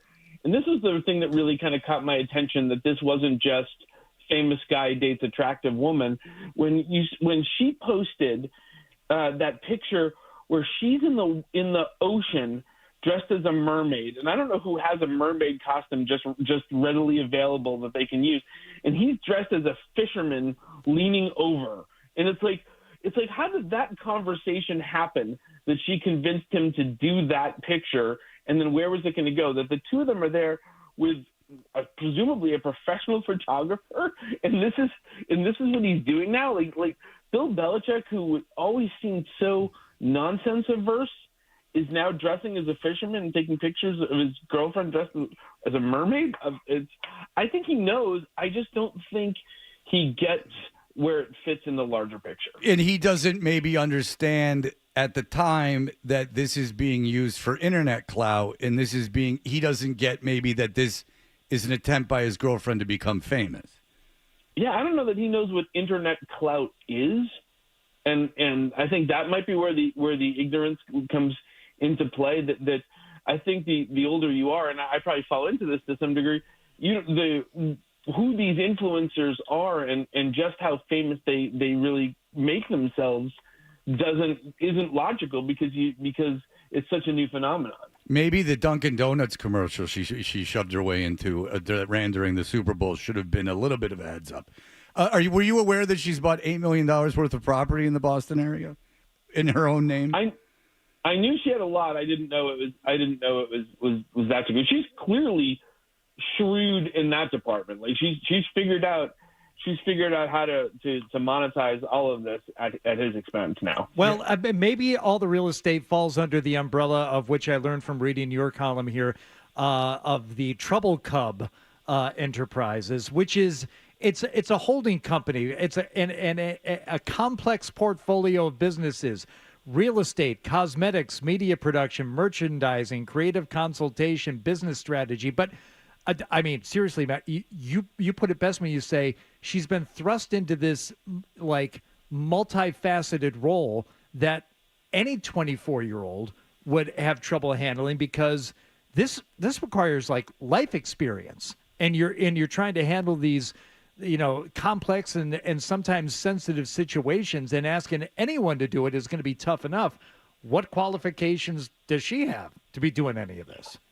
Well, you wouldn't think being a philosophy major and a former henna artist would really put you in a position to be to have that kind of front-facing place in the world. And I mean, if the secret to life is knowing what you don't know, she's missing that concept entirely, because every moment, like when she and they issue a statement back at CBS, responding, that extends the news cycle of Bill looking stupid. And then when CBS does it, they look stupid again. Same thing is that, like, anyone doing damage control would have said, don't do anything. Don't stop. And she just keeps it going. Like, we weren't going to talk about her today, but she just keeps doing dumb things. It's absolutely fascinating. And that raised the topic, like, on her side of it, what are the chances that you meet whatever he met her, 21-year-old, and that by the time she's 24, she's not in awe of what's going on and like impressed by it and like, enjoys the money and the lifestyle, but she feels she knows more than the people that are operating the operation. Like, for instance, how many 24-year-olds, like, we're not talking about someone who's done stand-up since they were 18 that's on Saturday Night Live, right? Just how many 24-year-olds right out of college that are former henna artists are going to go, CBS this morning's doing a profile on my boyfriend. I know more than them. Like, that's hard to find, dude. Don't you agree? It's crazy. Like, I was embarrassed for my own dignity that I was looking through her social media just to make sure that I had my facts right. And we're just a couple of years away from her posting on social media the challenges of trying to do cosmetology school, Bridgewater State, and cheerleading at the same time. And now she's also going to be with that background, she's going to be a publicist, an agent, the CEO of Belichick Productions, whatever that is, and somebody that's walking, controlling things on the sideline of a football practice. It's her confidence at some point in her life should be really valuable, but right now it's misplaced. Getting back to Belichick, Matt, something else caught my eye at the end of your piece is you make a comparison to a Red Sox legend, and there's a lot of sadness in this as well. Yeah, it is. I mean, when you think of what a strong and person Ted Williams was, but you remember him at the end of his life, kind of being ushered around by John Henry Williams, his opportunistic son, and that had the hitter.net hat that he's wearing at the All-Star game. And now you think of him as the guy whose head is frozen cryogenically. It's sad. And you wonder, like, somewhere down the line, is somewhere 20 years from now when somebody who had an impressive career is going down another strange path, perhaps manipulated by a girlfriend or something else, or we're going to think of them as, it's like Bill Belichick all over again. It's the same thing happened with Gordie Howe. When I worked for the Mitch Albom show, Gordie Howe at the end of his life was being led around by a woman, and like everyone was like kind of trying to protect him though. Yeah. Like everyone was trying to be like, all right, like Gordie, I don't know the guy, but the attitude was like, all right, everyone be careful with him. He's being like manipulated by someone younger than him. And How maybe did Gordy treat people in his while he was well, playing? that's the thing. If Bill were nicer like to Bill. people all along, Yeah, that's maybe the people point. would be more protective That's of him. the But there's point. going to be a certain amount of people who get some satisfaction if Me. years from now he's walking around in a gold jacket, but also has a Trouble Cub Enterprises hat on, and everyone's just going to point and laugh and say, "Yeah, see, you were such a prick all these years. Now it's kind of fun to see you being manipulated like this." Yeah, there's a lot of people that aren't going to try to shield him or work around him. There's a lot of people that are going to take plenty of glee in him looking dumb because he tried to do that to other people at times. He has a history of being petty, and when you get to this point, people are going to turn it on him. Phil Perry said it's like a parable, and it really is. He was horrible to people. Horrible to people in that building, horrible to people, a big bully, and you said it right. You said the same thing. I thought the same thing. The funny thing about this is that everyone thought Bill was being cagey and smart, and maybe he's just dumb. And that's the thing, is that he knows football, but everything else, he's a big idiot. And that might be the case. Well, listen, everyone read Matt Vittore's column on masslive.com. It is on point. It is excellent. It is nicer than what I say, but it is still it still characterizes the situation correctly. Matt, thank you so much for joining us, sir. We appreciate it. Hey, thanks, guys. Have a good one. Thanks, There you go. Matt. I mean, John Mulaney's making fun of it. It's everywhere, and it's not going away. And it would have. I know, but not only is it not going away, it won't go away. There are so many questions to this left unanswered. Well, yeah, now that they're digging up stuff like her real estate interests. And then you get to the fall, and Belichick's team is actually playing, and she's parading her out there on the sideline, going out for the coin toss. Whatever she's doing, it kicks back up even further. Standing 8 feet away from him in the post-game press conferences. Yeah. Saying what questions he's allowed to answer. Standing off to the side. I mean, Because who's going to tell him no? exactly. They've handed him the keys to the football Dunkin' program. Donuts put her in a commercial. I mean, Dunkin' Donuts has the money for a Super Bowl commercial. They got Ben Affleck and whoever else, and the guy from Succession in it, and Bill Belichick, and now she's in it. Now, I'll tell you this: if you're a product, you want him as your spokesman. We're going to go in a different direction. We're all set. Oh, very good. Okay, all right. I'll leave it at that. We'll be right back. State.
I've gotten a ton. I'm sure you guys have.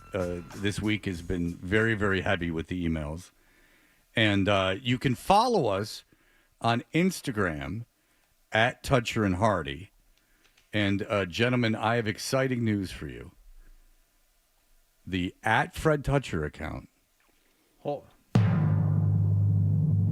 now has reached diamond status. What?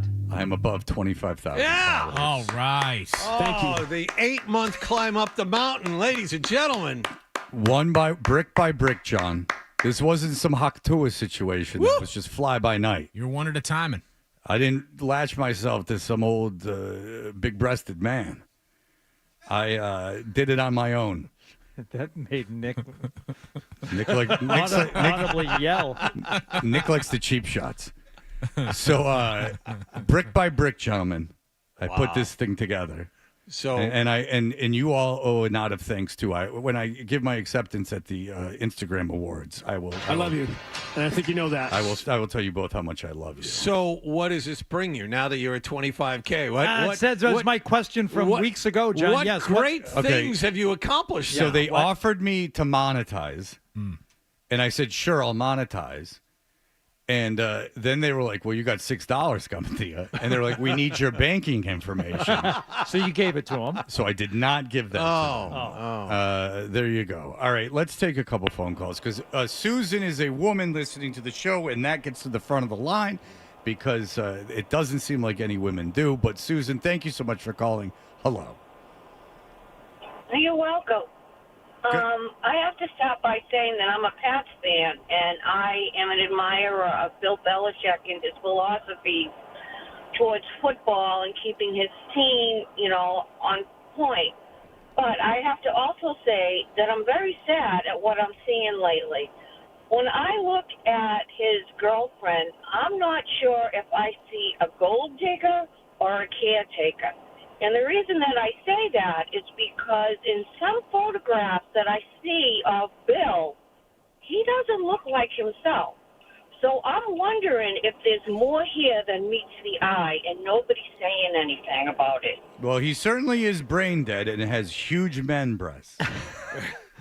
So that is true, Susan. Is it a Richard Simmons situation, though? I mean, is he is he being shielded from public view? As we believe Richard was for years by his housekeeper. Has it gotten to that point? I don't think it is. Talk about a podcast with no ending. Did you go down the rabbit hole of that dumb podcast? Oh, no. Oh, I did. How many episodes? Like 6 hours of my life. And you know how it ends? They don't know. They don't know. They don't talk to him. They don't know anything. It seemed interesting. And it was nothing. It was a big bag of nothing. It was like Lost. Just ended in garbage. Just a bunch of what ifs that end in nothing. Hey, smoke. That's cool. What's it mean? Oh, nothing. Nothing. These guys are playing chess. What does that mean? Oh, nothing. Just look cool. Oh, thanks. Now I'm going to be the guy on the internet defending it. Shut up. There's no reason to defend it. All right, go ahead. You guys read emails. I've talked enough. Dave said Bill Belichick is like Bela Lugosi in the movie Ed Wood. Once at the height of his profession, now he's appearing in the football equivalent of Plan 9 from Outer Space. That's a great reference. That's a really good reference. Directed by his creative muse, Jordan Hudson. Yeah. Go climb into the casket and have a sex scene. Right. Ed Wood. Fight the octopus, Bill. Yeah, there you go. That'll be their next Instagram post. He's going to have to climb into the water and fight a fake octopus. You can post it in black and white. Let's shoot this heifer.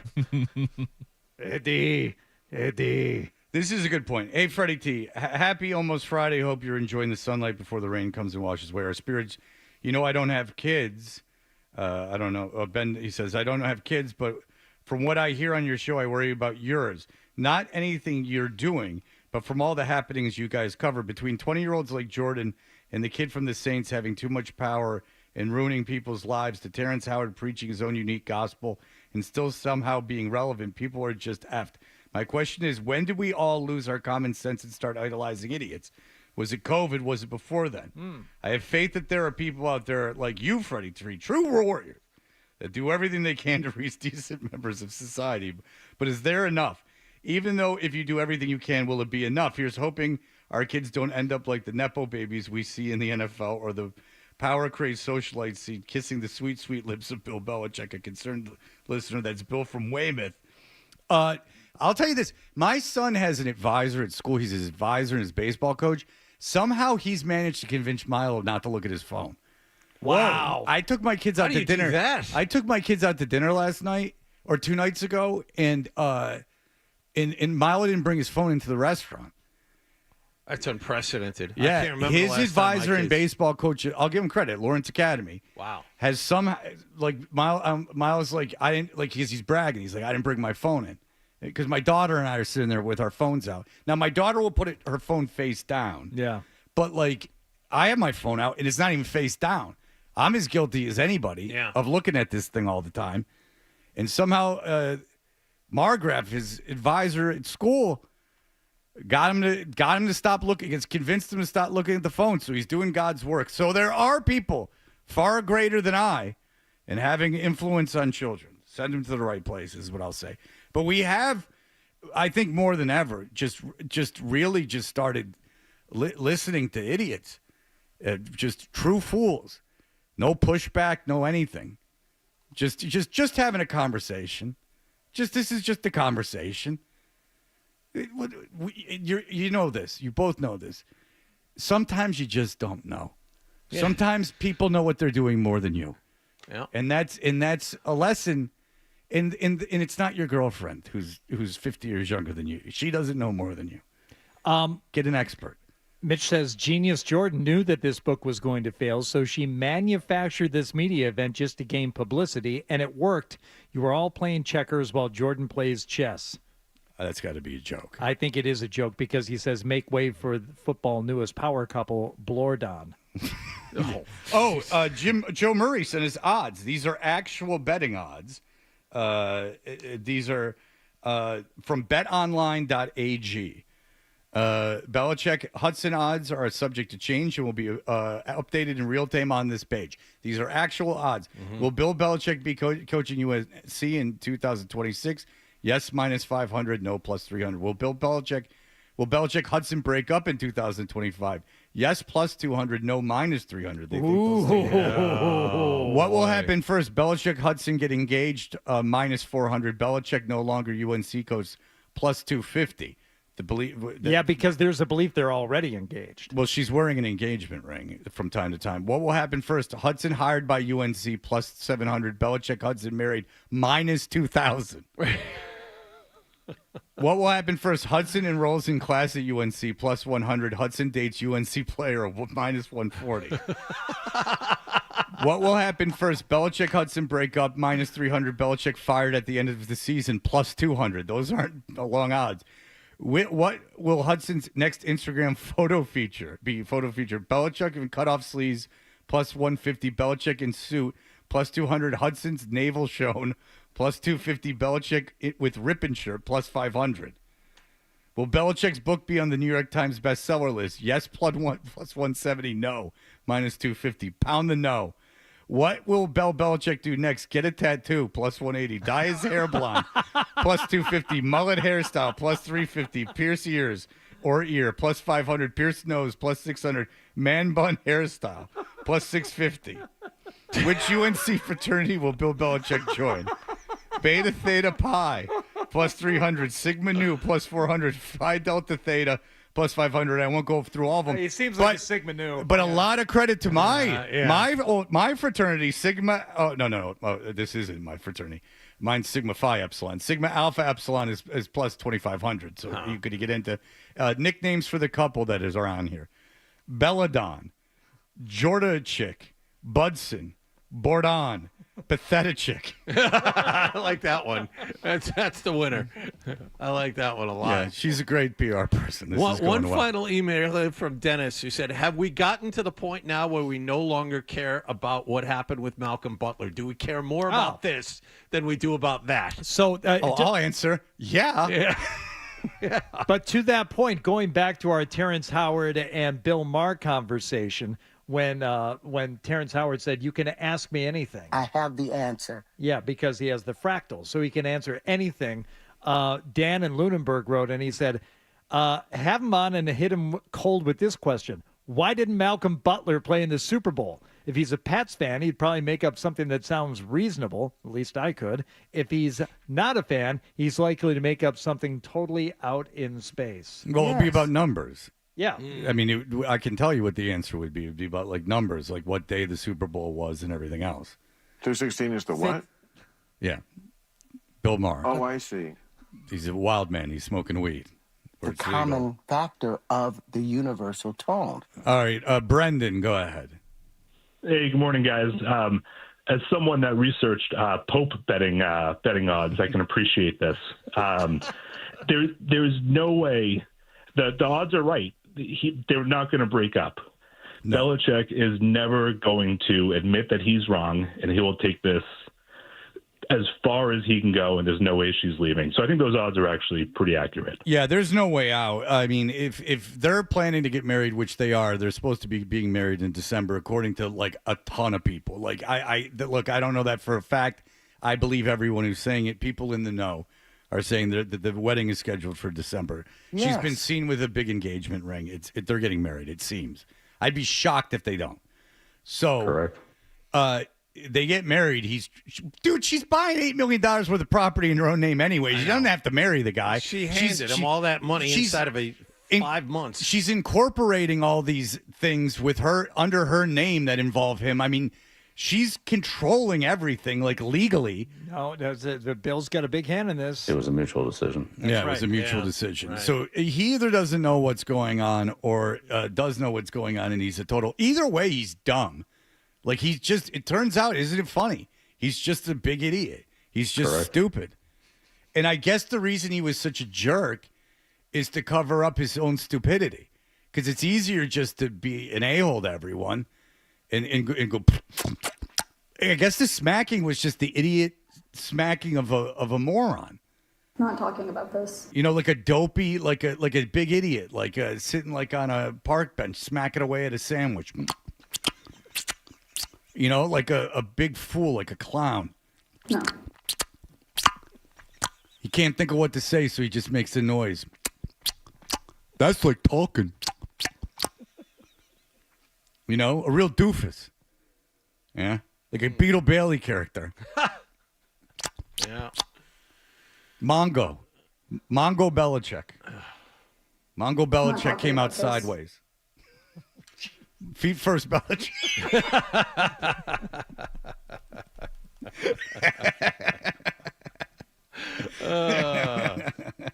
Get the Nick Ewan Belichick. Have that be his new nickname. Why is he called Feet First Belichick? You know what? Some guy in Boston came up with it and it's just stuck.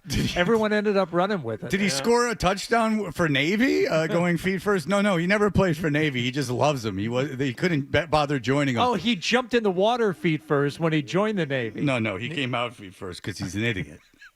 Something must have happened at birth. He's a big moron. Soft skull Belichick. Head injury, man. Belichick fell off the seesaw. They call him seesaw, or just feet first. Feet first or seesaw. It depends what day of the week. Jordan and feet first were seen out on a date again last night. Oh, please let that take off. Old feet first Belichick. Oh, is that when he played lacrosse at Wellesley or Wesley or wherever the hell the name of the school is? Wesley. No. It's about how dumb he is. How stupid he is. All right, look, I'm even getting sick of it.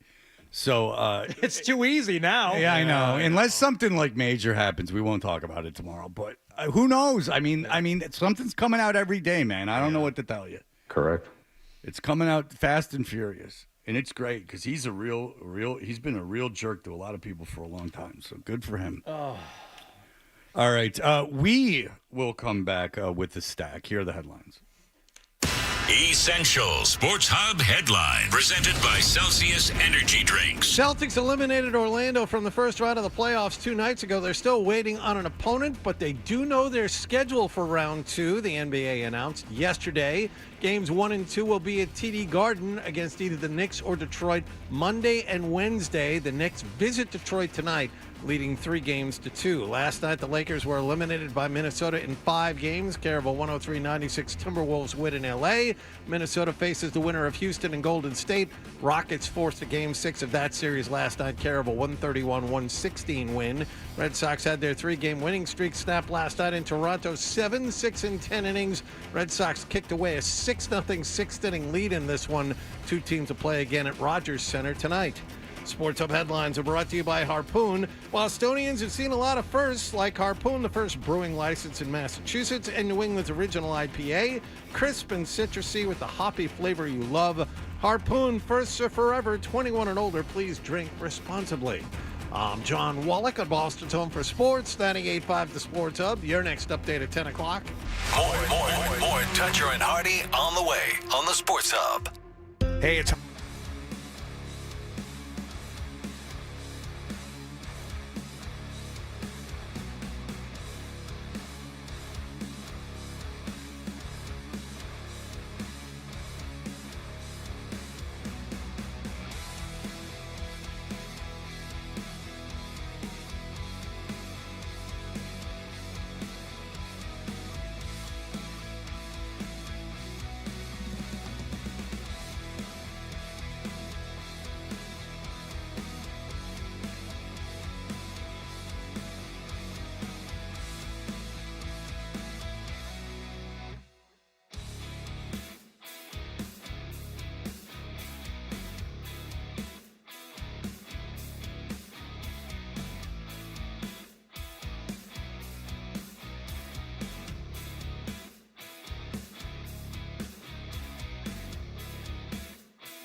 Sports Hub. It's called rising and grinding. Start your Got your finger on the pulse, Fred. Begin your Seldom right and never wrong. right here. Is that Toucher or is that Hardy? I know, looks like a poodle. It's an effing poodle, dumbass. The Sports Hub. We know what you're thinking. What could I possibly have missed from the show? It's time for The Stack on Toucher. I'm not talking about There it. is, It's unbelievable. and there's no one that doesn't love it. And now I'm talking to people that know people that are involved, and it's very fun. It's wonderful. It is the playoffs, and we know that fans are, they're just crazy for their teams. They're fanatics. That's where the word comes from, Fred. Fan. They're fanatical about their teams, so much so that they don't even need a creative muse by their side to come up with works of art to promote their team. We all remember this. Philly going down to yellow and brown. That's what's in. Padres on the loose. Let's go, Goose. That's what's in. And if I can just follow up to people who don't know, those are Padre fans. They're 5 or 6 guys. One's the leader. The other are awkwardly rocking back and forth behind them. They had rehearsed that and were performing it for multiple times. Let's go, Goose. I think that's the most embarrassing viral video that's ever happened. It gets better, man. Bryce gonna lose, and Manny's gonna cruise. That's what's in. They're like wearing golf clothes, except the leader who's in like a Padres jersey, but they're dressed like they're going golfing. Like they're just these like normal guys. Right, that's what makes it good. Yeah. There's But one you know guy what I'm who's saying. all in. There are 4 guys that are just kind of hanging out. Yeah, there's 4 guys that really, and that's why they say slow down. Like you can hear them like that's not how we rehearsed it. Right. That we can keep the tempo, guys. Yeah, like slow down. You're going to Give Philly no slack and send them back. That's what's in. Yeah. So that's horrible and embarrassing. Let's go, Goose. Yeah. Well, not to be outdone, there is a new fan-inspired work of art, fans of the Ottawa Senators, who have come up with this. It's been a minute since we've been in it. It wasn't easy. By the way, an emailer sent this to us, so thank you. I was okay with it right up until the it wasn't easy part, but let's see if we can get through. I like when they use the lyrics of the song as part of the parody. Well, it lets you know where it's coming from in case you didn't pick up on it. Right. Since we've been in it wasn't easy. So we got Ollie. Huh? So we got Ollie. Oh, I thought he said a lead. He's doing a fake British accent. Ottawa's not a great place to be. It's right between Montreal and Toronto. You have been there. I've been through there on a train. Through there. Okay. Yeah.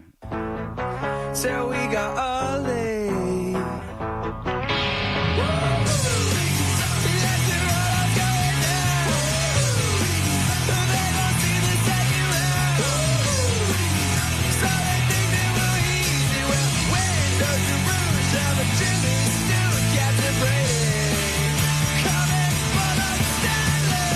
One of the things about, if I could make a note, is understanding what you're saying. What's that at the end? Who knows? Sneaky important for parody works to be able to decipher the lyrics. And the only thing I could tell at the end was something about Stanley. Yeah.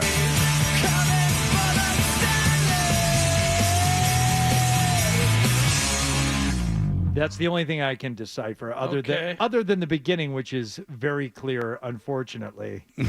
Yeah. It needed to be done, though. Since we've been in it wasn't easy. But that's actually Blur doing it. They got back together, you know. Ryan is saying that he's saying Ollie as in Linus Olmark. That is okay. So that's a stretch. Okay. So we got Ollie. Okay. All right, now it makes sense. Got it. It doesn't have the pithy catchiness. Let's go, Goose. But, you know. They give it a shot. That is guys that like made a parody song and like worked like digital equipment and stuff. The beauty of the San Diego guys, it's just like 7 dudes that were like at it like a Hooters that decided like, you know what would be cool is if we did a rap. That's what's great about that. Right. Is that they have no experience. Like they were like at like an all-you-can-eat wings buffet. Well, and they decided to rock a tune. You were making fun of the fact that Blur got back together for that. They did not, and I don't want that getting out there, Fred. I don't want you credited with misinformation. I thought Blur were playing shows again. Yeah, they did. They played Coachella last But they year. were not playing on that song. Are you sure? You can say that with all. They weren't in Ottawa and decided that they caught the fever. There is a band, quote unquote, getting back together. -1, Spice Girls, getting back together. Who is not involved? In their reunion. Beckham's wife. That's right. Victoria Beckham apparently not joining them.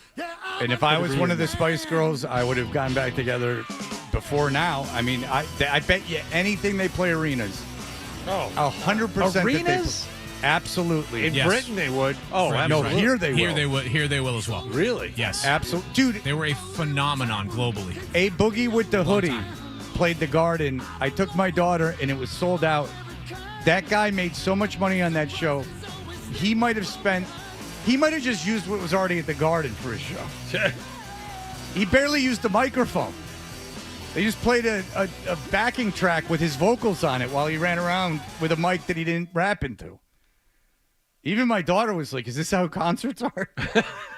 And I said, "No. Yes. This is how Terrence Howard concerts are." All right, that'll do it for us. Bert Breer is here. He's going to be